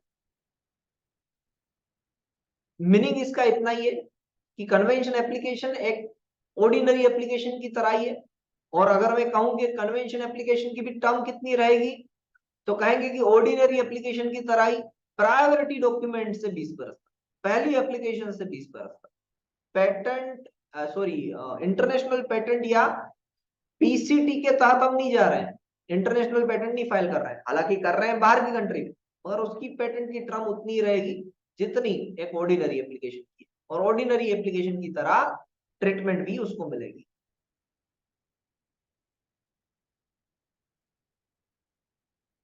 Next आ रहा है 140, avoidance of certain restrictive conditions not lawful to insert. वापस हम 107A की बात करेंगे, वही एग्जांपल यहां पर भी फिट होता है। सर्टेन रिस्ट्रिक्टिव कंडीशंस, क्या क्या रिस्ट्रिक्टिव कंडीशंस है? क्या आप पेटेंट के प्रोडक्ट या प्रोसेस पर ही मोनोपोली ले सकते हैं, रॉयल्टी ले सकते हैं। अगर आपने कोई एक पेटेंट फाइल की, आप उस पेटेंट का यूज करके अब आप बोल रहे हैं कि मेरा मोबाइल भी लो और साथ में चार्जर भी लो, तो ये लॉफुल ग्राउंड नहीं है, क्योंकि आपका प्रोडक्ट है मोबाइल, तो फिर मोबाइल की बात कीजिए, चार्जर की बात मत कीजिए। और अगर आपका प्रोडक्ट है चार्जर तो फिर चार्जर की बात कीजिए, मोबाइल की बात मत कीजिए। मगर होता क्या है, देखो कि हमारी साइकोलॉजी के साथ खेलते हैं लोग। अब एप्पल के साथ मोबाइल नहीं आ रहा है तो कोई ऐसा नहीं समझ रहा है कि एप्पल ने ये फॉलो किया टर्म्स एंड कंडीशन को। उल्टा वो हमारी दिमाग में ये बिठा रहे हैं कि भाई साहब भले ही हमने तो देखिए, हमने तो मोबाइल के साथ चार्जर नहीं दिया है, बट पब्लिक डिमांड कर रही है कि मोबाइल भी इतना महंगा दे रहे हो, चार्जर भी नहीं दे रहे हो, क्या बात है। तो ऐसा थोड़ा सा हमें कर दो कि हम थोड़े से रुपये बढ़ा ले और उसके साथ में चार्जर भी दे दे। तो ये साइकोलॉजी के साथ खेलते हैं लोगों के, ठीक है, वो हमारी कोई बात नहीं है, हमें पेटेंट एक्ट पढ़ना है। तो ये अवॉइडेंस ऑफ सर्टेन कंडीशन है। अगर कोई पर्सन लाइसेंसी बन रहा है किसी भी पेटेंट होल्डर के पास, और पेटेंट होल्डर उसको बोल रहा है कि आपको मेरे पेटेंट में अगर इंटरेस्ट है, मेरा पेटेंट चल चुका है, तो आप ऐसा करिए कि मेरे पेटेंट का तो जो प्रोडक्ट यूज करना है वो तो आपको तभी दूंगा मैं जब आप मेरे पास से दूसरे लाइसेंस भी लेंगे, तो दूसरे इक्विपमेंट्स भी लेंगे। तो जो पेटेंटेड नहीं भी है मगर लेने मेरे पास से, मोनोपोली क्रिएट कर रहे हो, तो गलत चीज है, ऐसा नहीं होना चाहिए।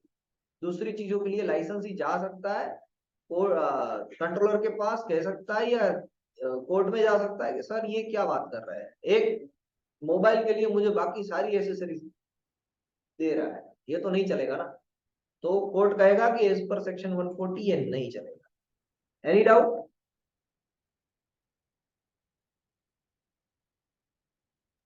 No, सर इसमें क्या ग्राउंड्स भी पूछे जाते हैं क्या कभी?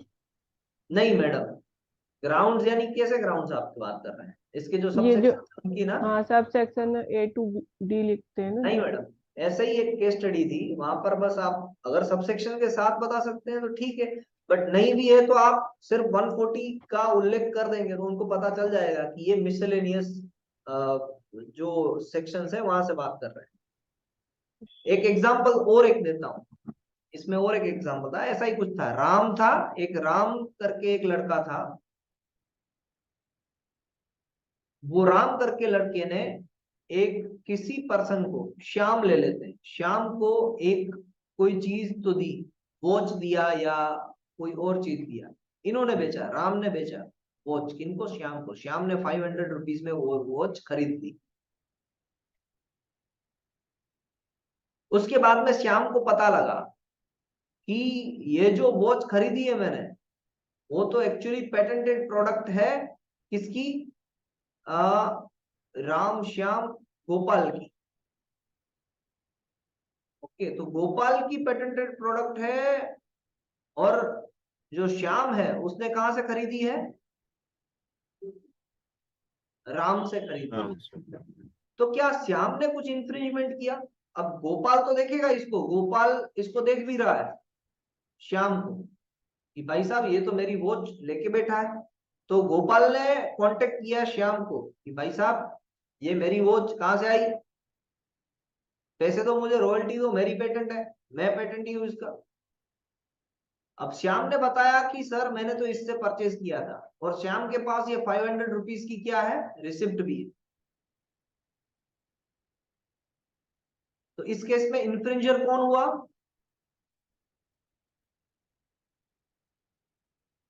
राम। क्लियर है? ये प्रोसेस क्लियर हो रही है सारी? राम Yes. का इन्फ्रिंजर हुआ, उसने तो बेच दी ना अपनी, कैसे वो बेची, पैसे ले लिए, कैसे बेची, 500 रुपए में बेची, उसका श्याम और के पास कैसे तो बेची? रसीद है। but is he authorized to sell? That's the question. वही क्वेश्चन है, अगर if he has the license then वो तो इसमें श्याम बच जाएगा, प्रॉब्लम फर्स्ट पर्सन को होगी जिसने बेची है। ओके। तो ये सारे केसेस यहाँ पर आते हैं, जैसे जैसे आप पढ़ते जाओगे ये चीजें क्लियर होती जाएगी। तो सिर्फ पेटेंट होल्डर ही बेच सकता है, और कोई दूसरा आदमी नहीं बेच सकता है, इसका मतलब? लाइसेंस होल्डर है तो बेच सकता है। हाँ, लाइसेंस होल्डर है तो बेच सकता लाइसेंस होल्डर है तो बेच सकते हैं। So ultimate authority to decide is with the patentee. तो either वो खुद करे या किसी और को दे, but पेटेंट ही किसी को agreement होना, हाँ agreement authorized by patent. है। ओके। पेटेंट ही श्याम को रिस्ट्रिक्ट कर सकता था, गोपाल श्याम को रिस्ट्रिक्ट कर सकता था कि भाई यूज मत करो, ये मेरा पेटेंट प्रोडक्ट है, और श्याम जस्टिफिकेशन अगर दे रहा है कि सर मैंने तो किसी से परचेज किया है, आप उनको बोलिए, मुझे क्यों बोल रहे हैं, मेरे पास तो देखिए रिसिप्ट है, तो बंदे अब वही फंसेगा जिसके पास से लिया था। ओके। ये सर्टेन रिस्ट्रिक्टिव कंडीशंस को समझाने के लिए मैं बात कर रहा हूँ। चलिए next, 141, determination of certain contracts.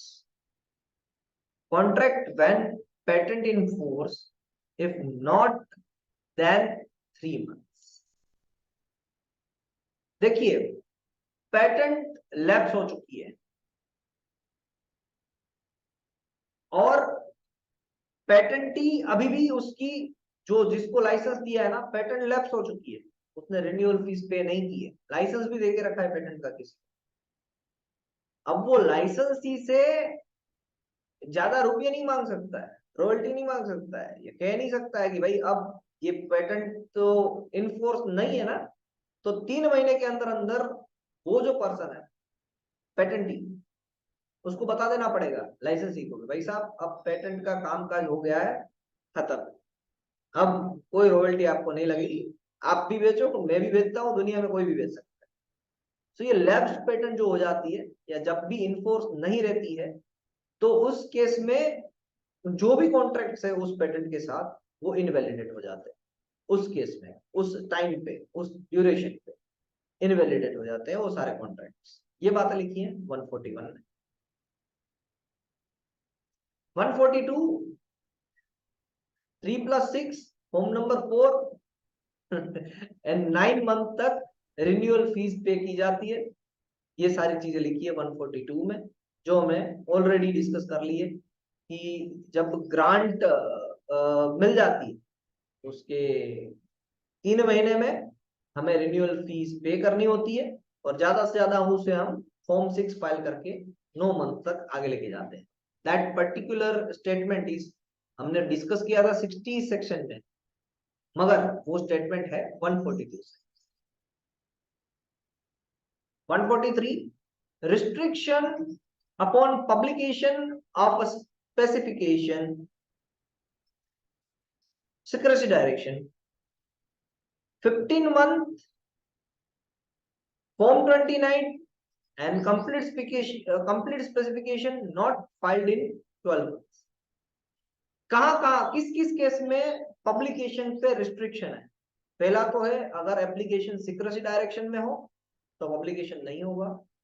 दूसरा है फॉर्म नंबर 29 फाइल करके 15 महीने के अंदर अंदर एप्लीकेशन को विड्रॉ कर लिया जाए तो भी पब्लिकेशन नहीं होगा। तीसरा है कंप्लीट स्पेसिफिकेशन फाइल ना किया गया हो 12 महीने के अंदर अंदर प्रोविजनल फाइल करके तो भी पब्लिकेशन नहीं होगा। 144 reports of examiners to be confidential.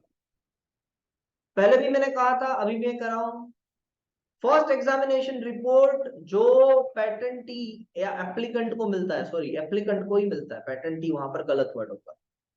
Applicant को जो फर्स्ट एग्जामिनेशन रिपोर्ट मिलता है वो कंट्रोलर प्रोवाइड करते हैं। कंट्रोलर कहां से रिसीव करते हैं? एग्जामिनर से रिसीव करते हैं। एग्जामिनर ने एक रिपोर्ट बनाया है, उसमें से लगता है कंट्रोलर को कि ये चीजें नहीं भेजने जैसी है एप्लीकेंट को, तो नहीं भी भेजते हैं। उनको जितना लगता है उतनी चीजें भेजते हैं और एफईआर बनता है। तो एफईआर भेजते हैं कौन? कंट्रोलर। और एफईआर वही नहीं होता है जो एग्जामिनर ने बनाया है। एग्जामिनर ने जो रिपोर्ट बनाई है वो कॉन्फिडेंशियल रहेगी अनटिल एंड अनलेस अगर कोर्ट से उनको ऑर्डर आए, कोर्ट से उनको ऑर्डर आए कि भाई साहब दिखाओ था आपने क्या एग्जामिनर रिपोर्ट बनाया था, तब जाके वो रिवील हो सकती है, वरना एग्जामिनर का रिपोर्ट आपको कभी भी नहीं मिलेगा। ये 144 में लिखा हुआ है। 145 publication of official journal every Friday. हर एक फ्राइडे पे ऑफिशियल जर्नल पे जितनी भी एप्लीकेशन या तो पब्लिश होने वाली है 18 महीने के अंदर अंदर, या अर्ली पब्लिकेशन करके जिन्होंने रिक्वेस्ट की है वो वाली, या फिर बाहर से जो पीसीटी कन्वेंशन रूट से जो एप्लीकेशन आ रही है वो वाली, सारी एप्लीकेशंस पब्लिश होगी, सारे नोटिफिकेशंस पब्लिश होंगे। नोटिफिकेशन रिस्ट्रिक्शन के, रिस्टोरेशन के सारे नोटिफिकेशन, जहां पर भी आप नोटिफिकेशन देख रहे हैं वो सारे नोटिफिकेशन हर फ्राइडे को पब्लिश होते हैं on a time scale basis, जब भी उसका टाइम एंड होने वाला है तब। 146 कह रहा है power of controller to call for information from patentees. हर एक पेटेंट को वर्क करवाना है, सिर्फ पेटेंट डाल देना उतने से काम नहीं। हर एक बरस पे, हर एक ईयर पे फॉर्म नंबर 27 फाइल करके ये बताना होता है कि कितना वर्किंग है ये पेटेंट। और कभी कभी क्या होता है कि अपने प्रोडक्ट को, यहाँ पर देखिए लोग है ना, हम गुजरात में तो ऐसा ही कहते हैं, 10 रुपये का माल भी ना बिका हो ना, फिर भी वो गुजराती बोलेगा कि मैंने 100 रुपये का माल बेचा है। ये एक खासियत है, एक एंटरप्रेन्योर की एक चाल होती है ऐसी। मगर ये सारी चीजें चाल पेटेंट के केस में नहीं चलेगी। पेटेंट के केस में जो भी आपने वर्किंग ऑफ इन्वेंशन बताया है, यानी कि मेरा पेटेंट इतना प्रोडक्टिवली वर्क कर रहा है, या मैंने इतने सेल किए हैं, या यहाँ पर वर्क कर रहा है, अगर कंट्रोलर मांगे तो 2 महीने के अंदर अंदर वो वर्किंग बताना होगा, वो चीजें प्रूव करनी होगी कि भाई साहब सही में ये चीज ऐसी वर्क कर रही है, मैं गलत नहीं बोल रहा हूँ। तो ये बातें हो रही थी कि फॉर्म नंबर 27 को जस्टिफाई भी करवाना पड़ सकता है। 147 evidence of entries, documents etcetera, certified copy evidence, no witness. अगर कोई विटनेस नहीं है तो सर्टिफाइड कॉपीज जो होती है एविडेंस की, एंट्रीज की, यानी रजिस्टर में जो भी चीज है एज पर सेक्शन नंबर 72 वो रजिस्टर ओपन होगा और वो सर्टिफाइड कॉपीज आप ले सकते हो। वहां पर एविडेंस के तौर पे रख सकते हो उस सर्टिफाइड कॉपीज को। वहां पर कोई विटनेस इसको लेके जाना नहीं है कि कंट्रोलर आप चलिए, मेरे पास केस आया है, चलिए आप मेरे साथ चलिए, नहीं लेके जाना है, विटनेसेस नहीं, सर्टिफाइड कॉपी लेके जाइए, वही इनफ चलेगी एंट्रीज के लिए। 148 declaration bye infant, lunatic etcetera lawful guardian. छोटा बच्चा है, कोई थोड़ा सा ऐसा पर्सन है जो जिनका दिमाग प्रभु की मर्जी से थोड़ा सा कम चल रहा है, तो ऐसे लोगों के लिए जो लॉफुल गार्डियन है, या तो उनके माता पिता या फिर नहीं है तो जो भी उनके लॉफुल गार्डियन है, जिस पर्सन ने उनको अडॉप्ट किया है, वैसे पर्सन का नाम वहां पर लिया जाएगा, डिक्लेरेशन वहां से उनके पास से लिया जाएगा, पेटेंट अगर ऐसे पर्सन के नाम पे रखी गई है। 149 service of notice etcetera by post.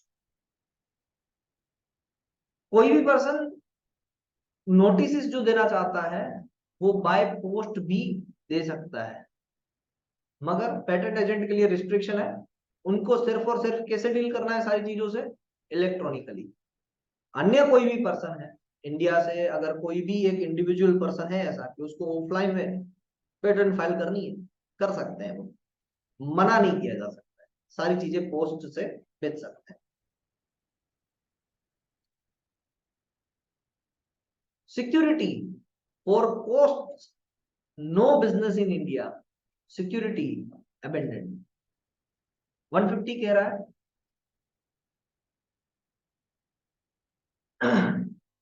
अगर कोई पर्सन ऐसा है जिसने इंडिया से पेटेंट फाइल कर ली, मगर वो बंदा बिजनेस इंडिया में नहीं कर रहा है, इंडिया में उसका बिजनेस है ही नहीं, तो फिर उससे थोड़ी सी सिक्योरिटी ली जाएगी, और वो सिक्योरिटी ली जाएगी क्यों? क्योंकि वो इंडिया में काम करने लगे, और फिर भी अगर उसने इंडिया में काम नहीं किया तो उसकी जो पेटेंट है उसको अबेंडन कर दिया जाएगा, निकाल दिया जाएगा, खारिज कर दिया जाएगा।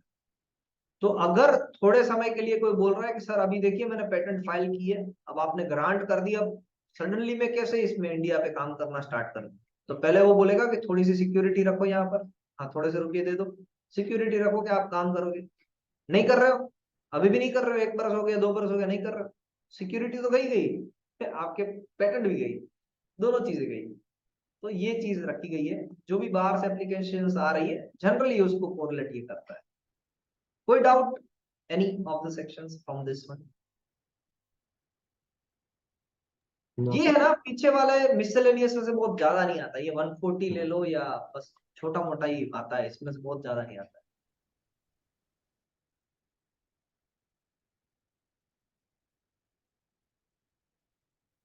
(151) transmission of order of courts to controller. Court will send the document to controller in judgment of revocation 106 etc. ये हमने 106 वाले मैंने पढ़ा है कि नहीं पढ़ा है, मुझे भी याद नहीं आ रहा है, हो चुका है कि नहीं हो चुका है? हो चुका है। अभी मैंने राम श्याम गोपाल वाला चीज निकाला, मैं भी देख लेता हूँ। इन्फ्रिंजमेंट में हो गया ना ग्राउंडलेस थ्रेट वाला, है ना, 104 से हो गया ना, ग्राउंडलेस थ्रेट, गलत हाँ तरीके थ्रेट दे रहे हैं तो ओके। हाँ तो वो सारे ऑर्डर्स में जो भी, देखिए ग्राउंडलेस थ्रेट्स कहां पर आ रहा था कि पेटेंटी ने अभी पेटेंट ग्रांट मिली है या फिर पेटेंट की एप्लीकेशन की है, तो डरा रहा है सभी को, ए भाई साहब मेरी पेटेंट है, या ध्यान रखिएगा, आप प्रोडक्ट मत बनाएगा, आप मत बनाएगा। जो ग्राउंडलेस थ्रेट होते हैं वहां पर 106 में ऐसे लोग इकट्ठा होके यार ये तो बंदा पेटेंट अभी मिली भी नहीं है, और पेटेंट मिल गई है तो भी हम कुछ नहीं कर रहे हैं, तो भी ये धमका रहा है, बस खाली पीली धमका रहा है, वही धमका रहा है। तो वो सभी लोग साथ में मिलके जा सकते हैं, अकेले भी जा सकते हैं कोर्ट के पास कि भाई साहब इसकी धमकी से बताओ, धमकी से बचाओ, ये बंदा क्या बार बार धमकी दे रहा है। तो धमकी से बचने के लिए जो कोर्ट का जो भी फैसला होगा, कोर्ट अगर ऐसा कहे कि पेटेंटी आप धमकाना बंद कर दे, तो वो फैसला जाएगा कंट्रोलर के पास, और कंट्रोलर फिर पेटेंटी को बोल देंगे भाई साहब धमकाना रोक दीजिए, अभी आपका धमकाना नहीं चलेगा। रिवोकेशन के केस में भी जो भी कोर्ट के ऑर्डर होते हैं वो कोर्ट के ऑर्डर जाएंगे, किसको जाएंगे? कंट्रोलर को जाएंगे, और controller basis on the court order वो जो भी डिसीजन होगा उसके हिसाब से एंट्रीज में चेंजेस कर देंगे। कहने का मीनिंग है कोर्ट से ऑर्डर कहां पर जाएंगे? कंट्रोलर को जाएंगे। कोर्ट ऐसा नहीं कहेगा कि पेटेंटी लो आप ले लो और आप कंट्रोलर को जाके दे दो, नहीं। 153 इंफॉर्मेशन रिलेटिंग टू पेटेंट्स, सारी पेटेंट की इंफॉर्मेशन 153। 154 लॉस और destruction of patent can request for duplicate. ऐसा हो सकता है ना कि जो भी ऑफलाइन जिन्होंने फाइल किया हो और जिनकी पेटेंट ग्रांट हो चुकी हो तो उनको सर्टिफाइड कॉपीज मिली हो और वो सर्टिफाइड कॉपीज गुम जाए, जैसे अपनी मार्कशीट गुम जाती है वैसे ही यहां से भी डुप्लीकेट मार्कशीट या डुप्लीकेट पेटेंट मिल सकती है। वो लिखा है 154 section. 155 reports of controller to be placed before parliament. The central government shall cause to be placed before both houses of parliament once a year a report respecting the execution of this act by or under the controller. जैसे कैसे budget पेश होता है वैसे ही एक बार एक बरस में हाउस में पेटेंट पे क्या क्या चीजें हुई है उसके बारे में भी बताना होता है, उसका क्रक्स बताना होता है। Patent to bind government subject to other provision contained in this act. The patent shall have to all intents the like effect as against government as it has against any person. देखिए जैसे वो government patent to be bind by government यानी government भी उतना ही लागू होता है जितना वो एक पर्सन पे लागू होता है। Subject to the other provision contained in this act a patent shall have to all intents the like effect as against government. Government के ऊपर जो भी रिएक्शंस आएंगे वो पर्सन के ऊपर भी आएंगे, पर्सन के ऊपर जो भी आएंगे वो गवर्नमेंट के ऊपर भी आएंगे, क्योंकि गवर्नमेंट को यहाँ पर क्या गिना जाता है पेटेंट एक्ट में? एक पर्सन ही गिना जाता है। अगर सेक्शन 2 की डेफिनेशन माने तो गवर्नमेंट भी क्या है? एक पर्सन ही।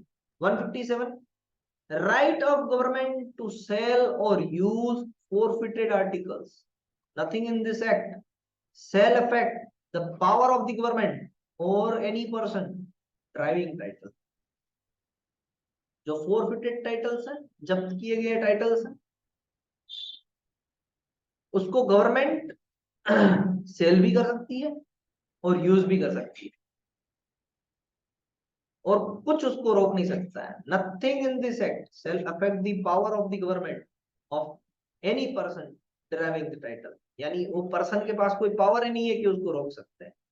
अगर गवर्नमेंट ने बोल दिया कि हम ये फोरफिटेड आर्टिकल्स है, जब्त किया हुआ आर्टिकल है, हम इसको यूज करेंगे या फिर इसको सेल कर देंगे, कुछ भी कर सकते हैं। 157A protection of security of India, no publication of grant can be revoked। Publication of grant की बात हो रही है, उसको रिवोक नहीं किया जा सकता है। सिक्योरिटी अगर इंडिया, तो ये बात publication, no publication of grant and can be revoke. Grant की कोई पब्लिकेशन नहीं होगी।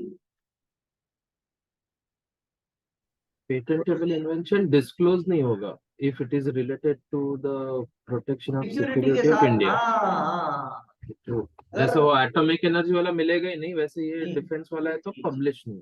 एज पर सेक्शन 35 अगर सिक्योरिटी डिफेंस के साथ कोई पेटेंट एप्लीकेशन है तो उसकी पब्लिकेशन भी नहीं होगी और उसकी ग्रांट को रिवोक भी नहीं किया जा सकता। ये दोनों कॉन्सिक्वेंसेस साथ में ही चलेंगे।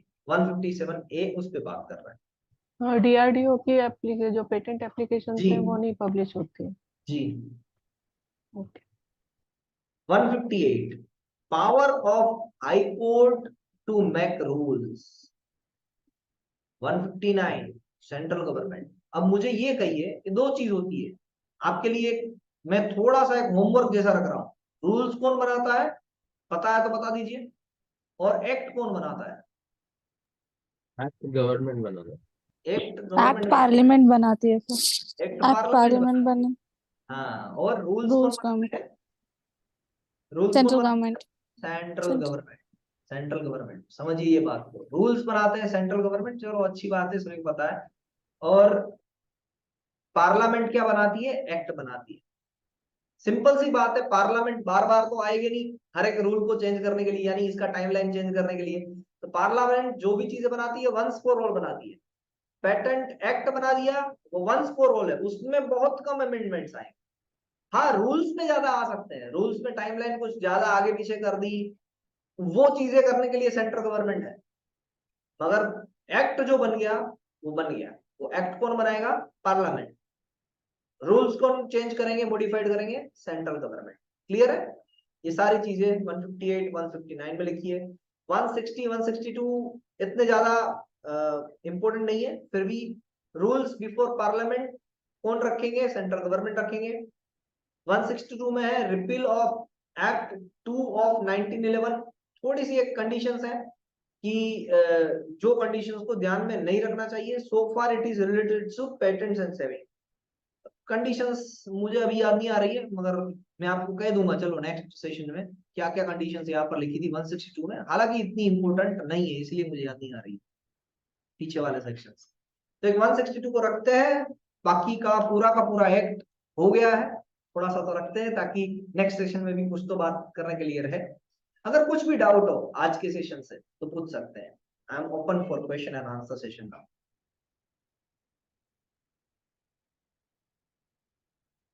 नथिंग, कोई डाउट नहीं है? थोड़ा कन्वेंशन एप्लीकेशन में थोड़ा एक्सप्लेनेशन, बिकॉज वैसे क्वेश्चन वहाँ पे आते रहते हैं ना, इवन केस स्टडीज या फिर। सर क्वेश्चंस देखेंगे ना डायरेक्टली, हाँ, अब पूरा ओके 2013 ओके 11 10 देखेंगे, और उसमें जो भी चीजें, ऐसा भी हो सकता है कि मैंने जो पढ़ा है उससे ज्यादा थोड़ा सा पढ़ाना पड़े, तो तब जाके वहां पर एक्सप्लेन कर देंगे। ठीक है, ओके। अभी हमें जितना, यानी कन्वेंशन एप्लीकेशन में हम उतना ही याद रखते हैं, क्या है? 12 महीने। कन्वेंशन एप्लीकेशन कंप्लीट स्पेसिफिकेशन के साथ, कन्वेंशन एप्लीकेशन पोस्ट डेट हो सकती है 6 महीने तक। ये 3 चीजें याद रखनी है कन्वेंशन एप्लीकेशन से। और कोई क्वेश्चन यहां से? नहीं, शायद। तो ये बताइए कि कल का आपका रिवीजन वाला सेशन कैसा रहा? किन किन लोगों ने किया, किन किन लोगों ने नहीं किया? सारंग सर आपने किया था? कल नहीं हो पाया, आज 4 बजे करने वाला हूँ। आज 4 बजे, आज 4 बजे, तो सभी लोगों के लिए आज 4 बजे सेशन पक्का रखूं मैं, आज शाम को 4 बजे। जी सर। क्योंकि आज वापस संडे है, संडे को फिर आप एक बार 4 बजे रिवीजन करके फिर निकल जाइए घूमने के लिए। और वो रिवीजन जो होता है वो 3 घंटे लग जाते हैं सर, 4 बजे करेंगे 5 6 7। मैडम नहीं लगेंगे, फॉर योर काइंड इंफॉर्मेशन, आपने अगर कल रिवीजन किया है ना, तो हाँ कल अगर आपको 3 घंटे लगे हैं 3 आवर्स, हाँ। तो आप याद रखिएगा आज आपको 1 ही घंटा लगने वाला है। करके कल देखिएगा। 12:15 बज चुका था, फिर हाँ, उसके मगर बाद आज हम। आज आज 1 ही घंटा लगेगा, क्योंकि कल बहुत सारी डिस्कशन हो चुकी है, हाँ कल ऑलरेडी डिस्कशन हो चुकी है। जयवीर सर, जी सर। मैं 4 बजे शायद अटेंड नहीं कर पाऊंगा। तो कितने बजे? आपके टीम से एक बार कोरिलेट कर लीजिए। हाँ, हम तो लोग कल फिर मंडे को मैं तो करेंगे। यार रात तक के अवेलेबल नहीं हूँ सर, एक्चुअली मैं थोड़ा ओह। बाहर हूँ। अभी भी मैं ट्रैवल कर रहा हूँ, और मैं आज सिर्फ इसीलिए सुना है, मैंने आज पार्टिसिपेट नहीं कर पाया मैं। ओके। हाँ, तो हालांकि रात हमारा, क्योंकि हम एक्चुअली गीताली मैम हमने काफी धीरे धीरे रिवीजन किया था, चीजों को डिस्कस करते हुए भी हम चले थे, हाँ इसीलिए हाँ। 3 घंटे लग गए थे। जयवीर सर तो 1 घंटे में ही खत्म करवा देंगे। नहीं नहीं सर, जितना, देखिए सर, मैं आप सभी लोगों को वापस कह रहा हूं कि आप सभी लोगों से प्रैक्टिस करवाने की जरूरत मैंने क्यों रखी, क्यों मैं फोर्स कर रहा हूं आप सभी लोगों को, क्योंकि आप सभी वर्किंग पर्सन है। आप सभी लोग एक दूसरे को, आप मुझे कह सकते हो कि सर आप पढ़ा रहे हो, आपको कोई टेंशन नहीं है, हमें बहुत सारे टेंशन है। तो जैसी आपके पास टेंशन है वैसे ही दूसरे लोगों के पास टेंशन है। हाँ सर। आप सभी लोग पेटेंट एग्जाम की एग्जामिनेशन के लिए प्रिपरेशन कर रहे हैं, तो क्या जब आप गीताली मैडम से बात करेंगे, जब आप रजत सर से बात करेंगे, जब आप सारंग सर से बात करेंगे, जब आप सुविद्या जी से बात करेंगे, जब आप राजलक्ष्मी मैडम से बात करेंगे, तो ये सारे लोग आप एक दूसरे को कोरिलेट कर पाओगे कि जो उस पर्सन के पास जितना टाइम है शायद उतना टाइम या उससे भी ज्यादा टाइम मेरे पास है। अभी आपको ऐसा हाँ। लगे देवीर सर से तो कम टाइम है हमारे पास, ठीक है, मगर ये जो पर्सन है सभी लोग उनसे तो ज्यादा टाइम आपके पास है, किसी ना किसी से कंपैरिजन में उतना या उससे ज्यादा है, तो फिर आपकी प्रिपरेशन हो पाएगी। रजत सर की प्रिपरेशन बहुत अच्छी चल रही है, मैं वापस स्टेटमेंट दे रहा हूँ। जिनको भी ऐसा लगे कि सर ये बोल रहे हैं बहुत अच्छी चल रही है, बहुत अच्छी चल रही है, एक बार उनसे टाइम लेके बात कीजिए कि उन्होंने क्या प्रिपरेशन की है, किस तरीके से की है, ताकि पता चले आपको। प्रिपरेशन करनी चाहिए, प्रिपरेशन करने से कॉन्फिडेंस आएगा। हालांकि अभी भी अप टू द मार्क नहीं है रजत सर की प्रिपरेशन, बट नहीं सर, वो कल क्वेश्चन से समझ में आ गया मुझे। करनी पड़ेगी, करनी पड़ेगी। हाँ, गीताली मैडम ने काफी स्कोप है अभी। है गीताली मैडम ने वो स्वयं पोर्टल वाला कोर्स करके रखा है। सभी लोग गीताली मैडम का कांटेक्ट कीजिए, व्हाट्सएप से चैट कीजिए कि मैडम ये स्वयं पोर्टल के जो भी आपके असाइनमेंट है ना वो भेजिए हमें। मैडम भले ही भेजे तो मैडम उन्होंने को ऑलरेडी भेजे, हाँ भेजे भेजे भेजे, इनिशियली अगर ना भेजे। मिले, अगर आपको ना मिले कोई असाइनमेंट्स तो उनसे बात कीजिए कहाँ से वो असाइनमेंट्स मिल सकते हैं, स्वयं पोर्टल के कोर्स कहाँ से मिल सकती है, उसके बारे में मैंने इंफॉर्मेशन टेलीग्राम ग्रुप पे देखे रखी है, चेकआउट कीजिए, पढ़िए उसको, जाइए वहां पर। ये सारंग सर को तो पता होगा, सारंग सर ने अभी कमेंट किया, मगर क्या बाकी लोगों को पता है ये चीज? कौन कौन है? राजलक्ष्मी मैम, जी सर, मुझे नहीं पता ये स्वयं क्या है।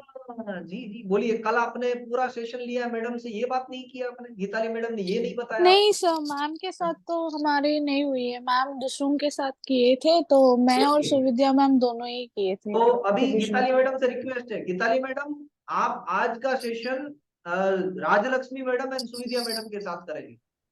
Okay sir. ओके, पर एक 4 बजे सर टाइम नहीं है मेरे पास, तो आप मुझे डिस्कस कर लीजिए ना मैडम, ठीक कितने है, बजे? ठीक। 4 बजे नहीं, चलिए मैं करवा देता हूँ, चलिए 4 बजे नहीं 5 बजे। आप बोलिए गीताली मैडम कितने बजे? 8 बजे के बाद कभी भी। 8 बजे के बाद, 8 PM के बाद कभी भी। चलिए हाँ। सुविद्या मैडम 8 बजे के बाद आप कब कर पाएंगे? 11 बजे, 10 बजे? सुविद्या मैडम है यहाँ पर? नहीं है। राजलक्ष्मी मैम जी सर। कितने बजे 8 बजे के बाद आप फ्री होंगे? सर मैं टाइम निकाल लूंगी सर, ऐसा कुछ नहीं है। 8 बजे? तो फिर 8 बजे बाय रखें। 8:30 सर, 8:30, क्योंकि 8 8:30। बजे तो खाने के लिए बैठते हैं हम लोग। हाँ तो मैडम आराम से बैठिए ना, वापस 11 PM को कर लीजिए, क्या फर्क पड़ता है? 8 बजे के बाद तो मैडम भी फ्री है, 11 बजे तक तो आप भी फ्री हो जाएंगे। कहीं अगर कहीं पर घूमना भी हो गया तो भी फ्री हो जाएंगे 11 बजे तक। हाँ, 11 राजलक्ष्मी बजे 10 बजे से कर लें। हाँ 10 बजे से ठीक है कर। Ma'am. Rajalakshmi madam and Geetali madam 10 बजे से रिवीजन सेशन स्टार्ट करेंगे। चलिए ओके। रजत गर्ग सर आज नहीं कर पाएंगे, बाकी बचे Sarang sir, Tarandeep sir. Sarang sir और तरनदीप सर, सारंग सर आप कर पाएंगे आज? हाँ, मैंने ग्रुप में कहा तो है, मतलब हम तीनों का एक ग्रुप बना दिया मैंने, समीर और आज 4 बजे आप करने वाले हैं? 4 बजे का है, तो सर, होपफुली। तरनदीप सर आप फ्री है 4 बजे? ठीक है सर, 4 बजे कर लेते हैं। तो 4 तो बजे ज्वाइन हो आप जाना फिर। हाँ ज्वाइन हो जाइएगा सारंग सर के सेशन में, साथ में सारंग सर के साथ। तो सारंग सर आ गए, तरनदीप सर आ गए, गीताली मैडम आ गए, राजलक्ष्मी मैडम आ गए, और रजत सर तो अभी पक्की परफॉर्मेंस यानी कर ही रहे हैं प्रिपरेशन।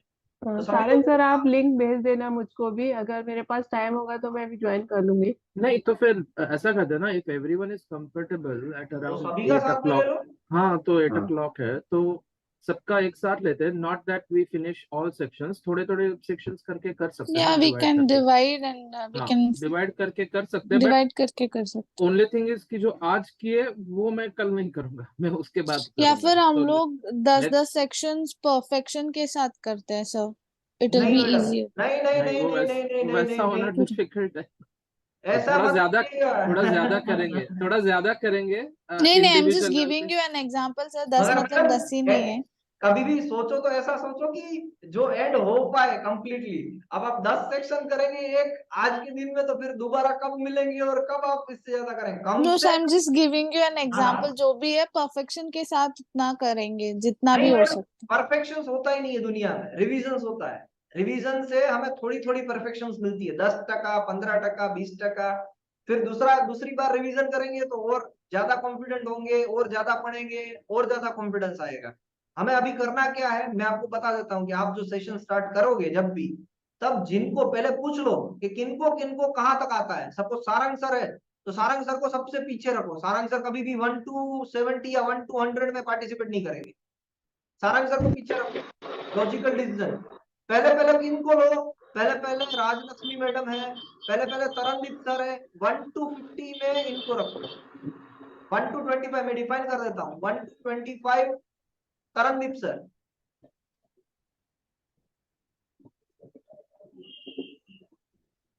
25 to 50 Rajalakshmi ma'am. उनका नहीं हुआ है अभी भी, मुझे याद है। मैडम जी ने सर, नहीं हुआ 25 है। तक किया है, तो कीजिए, आज कीजिए। इसके लिए आप बैठिए, ये 25 to 50 भले ही पढ़ के बोलिए, मगर बोलिए उसमें क्या क्या चीजें आती है, एक एक लाइन याद कीजिए। फिर जी सर। 50 से लेके 72 तक वहां पर गीताली मैडम।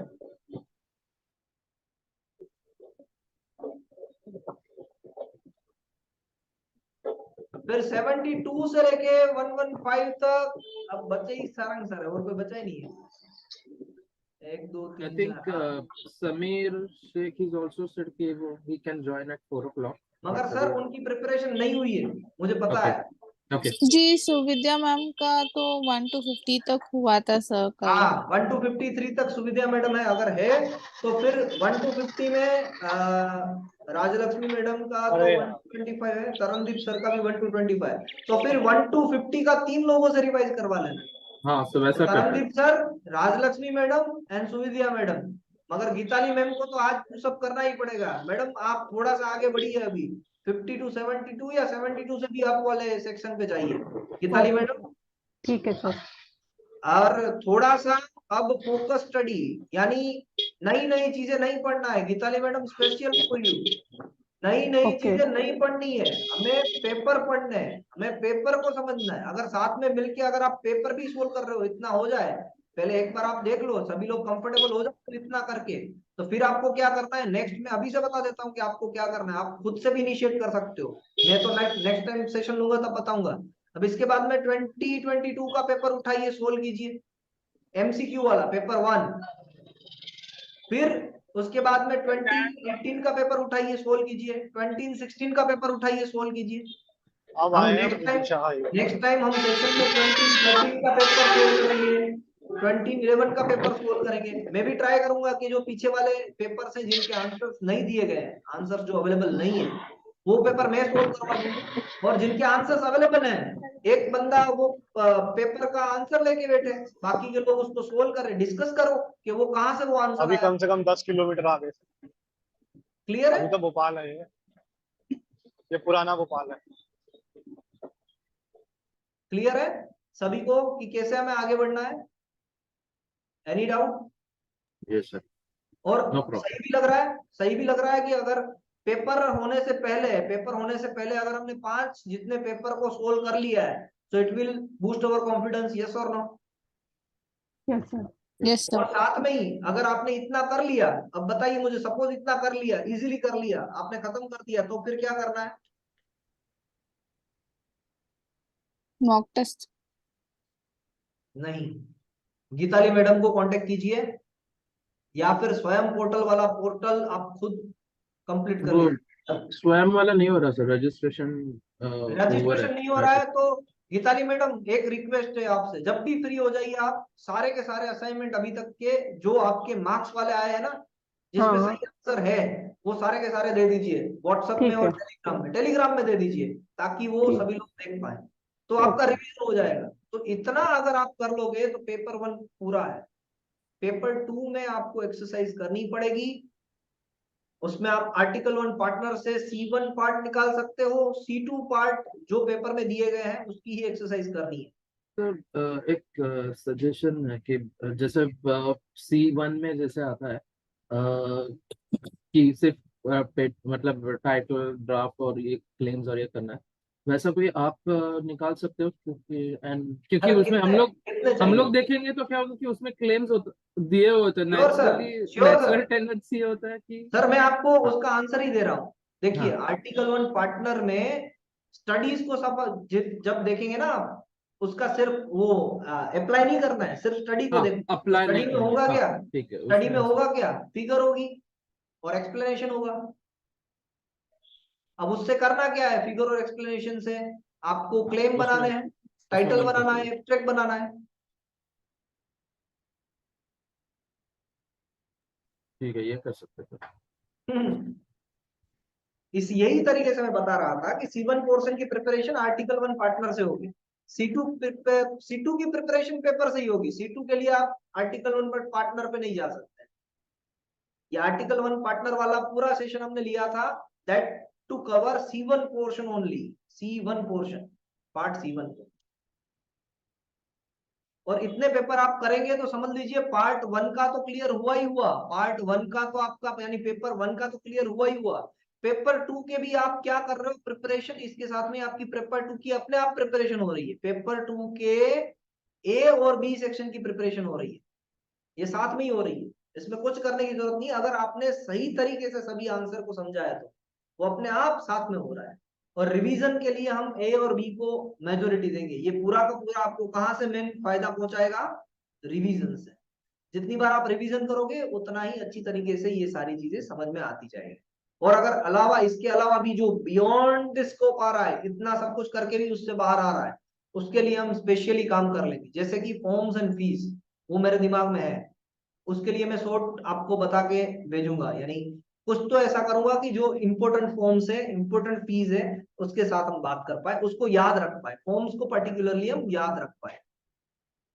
ओके, तो ये मेरी तरफ से है, मैं ये करवाने वाला हूं, तो इस पे आप ज्यादा फोकस मत कीजिएगा। बाकी कुछ हो और तो मुझे बताइए। सो क्या टाइमिंग पे करेंगे हम लोग आज? व्हाट्स द टाइम आज क्या फिक्स? टाइमिंग पे करेंगे? Very good question. किनका? सारंग सर का क्वेश्चन है। हाँ देखिए सारंग सर ने एक बहुत बढ़िया इनिशिएटिव लिया कल, हालांकि उन्होंने मुझे मैसेज किया मगर सारंग सर ने खुद क्वेश्चंस नहीं डाले। तो 5 क्वेश्चंस आपको डालने हैं सर, 5 क्वेश्चंस या एक एक क्वेश्चन लिखते हैं ना, चलिए आप, मैं 5 क्वेश्चंस डाल देता हूं या एक एक क्वेश्चंस डालते हैं, आप जैसे कहें वैसे। 1 क्वेश्चंस तो सभी लोग डाल सकते हैं, इतना भी क्या बिजी हो जाना। ठीक है, आज 5 क्वेश्चन श्योर मेरी सर। तरफ से सर। हाँ तो बस डालते रहिए, और उस पे आंसर्स अगर आपको चाहिए तो कल के आंसर्स मैं आपको दे दूं क्या? कल के जी आंसर्स? सर। हाँ जी मैडम, चलिए कल के आंसर्स मैं सभी को भेज देता हूँ। ओके, ये हुआ गीताली मैडम, और उसमें आंसर्स।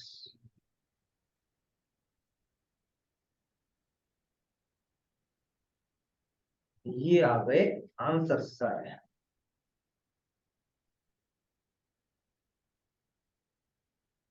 ये मैंने आंसर्स भेज दिए, कल के जो क्वेश्चंस थे उनके व्हाट्सएप ग्रुप में ही भेज दिए।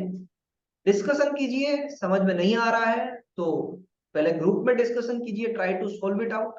फिर भी नहीं समझ में आ रहा है तो हम कुछ उसका रास्ता निकालेंगे। प्लीज वैसे क्वेश्चंस को मेरे सामने ला के रखिए ताकि मैं उसको प्रिपेयर करके नेक्स्ट सेशन में आपको बता पाऊँ।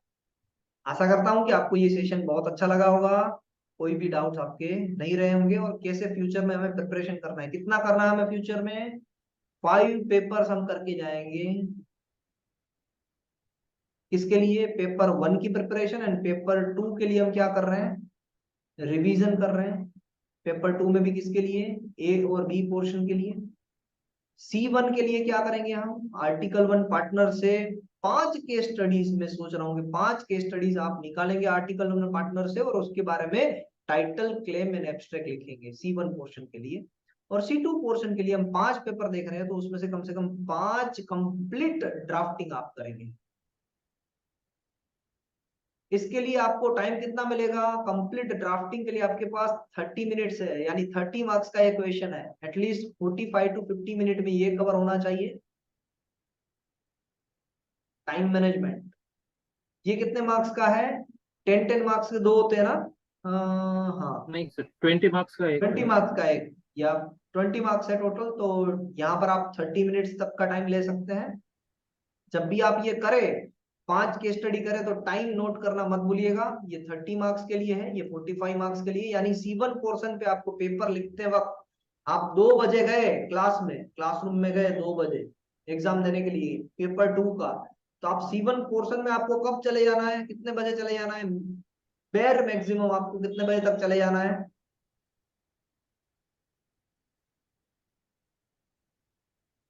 3:30 बजे, यानी आपको C1 उठा लेना है। समझ रहे हैं मेरी बात को? यस और नो? Yes sir. जी सर।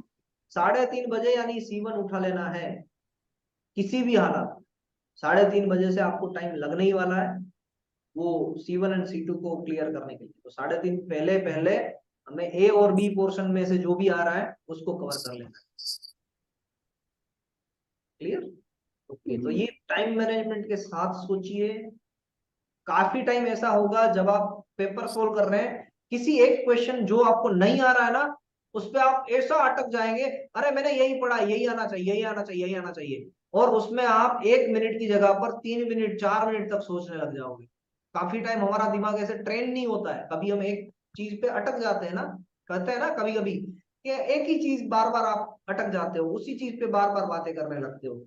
तो वो टेंडेंसी को भी हमें रिमूव करना है। हमें सोचना है कि अगर ये क्वेश्चन नहीं आ रहा है पेपर 1 से, अगर मुझे 12th क्वेश्चन नहीं आ रहा है, तो फिलहाल मैं वहां पर टिक कर दूंगा, एक छोटा सा टिक कर दूंगा और आगे बढ़ जाऊंगा, ताकि मुझे पता चले कि किस तरीके से आंसर आ रहा है।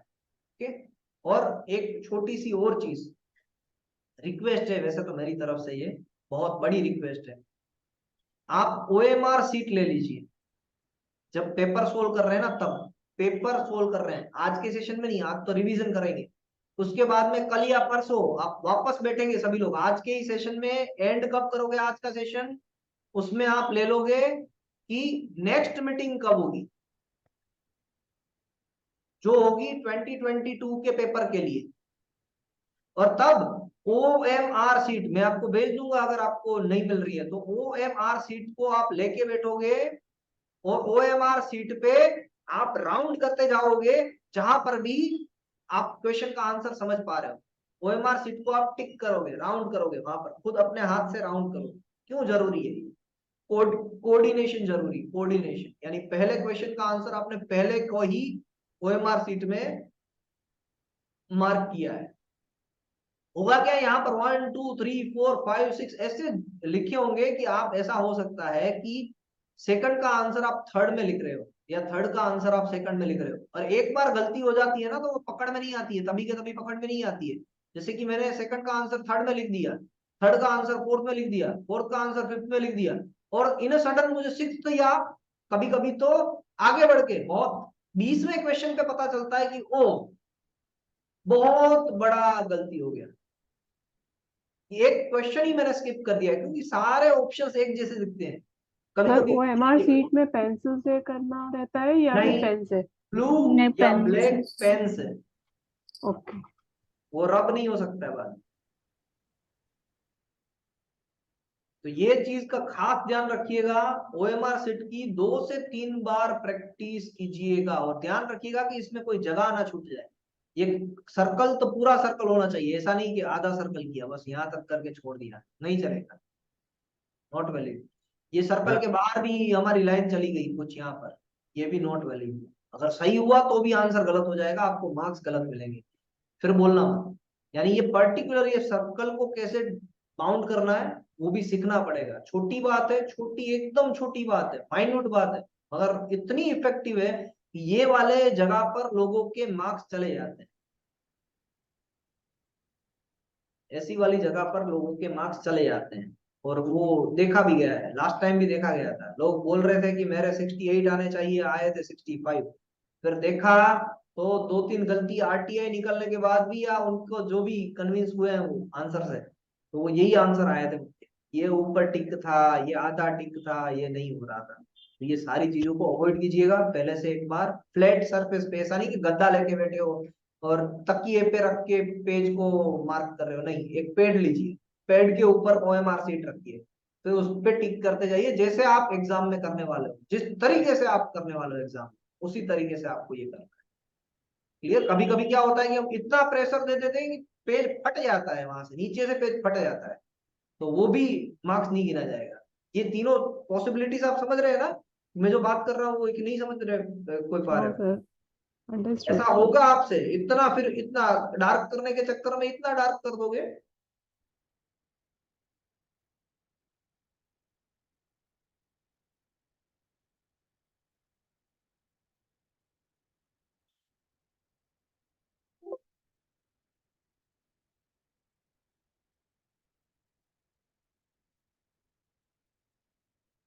Hello, hello, hello.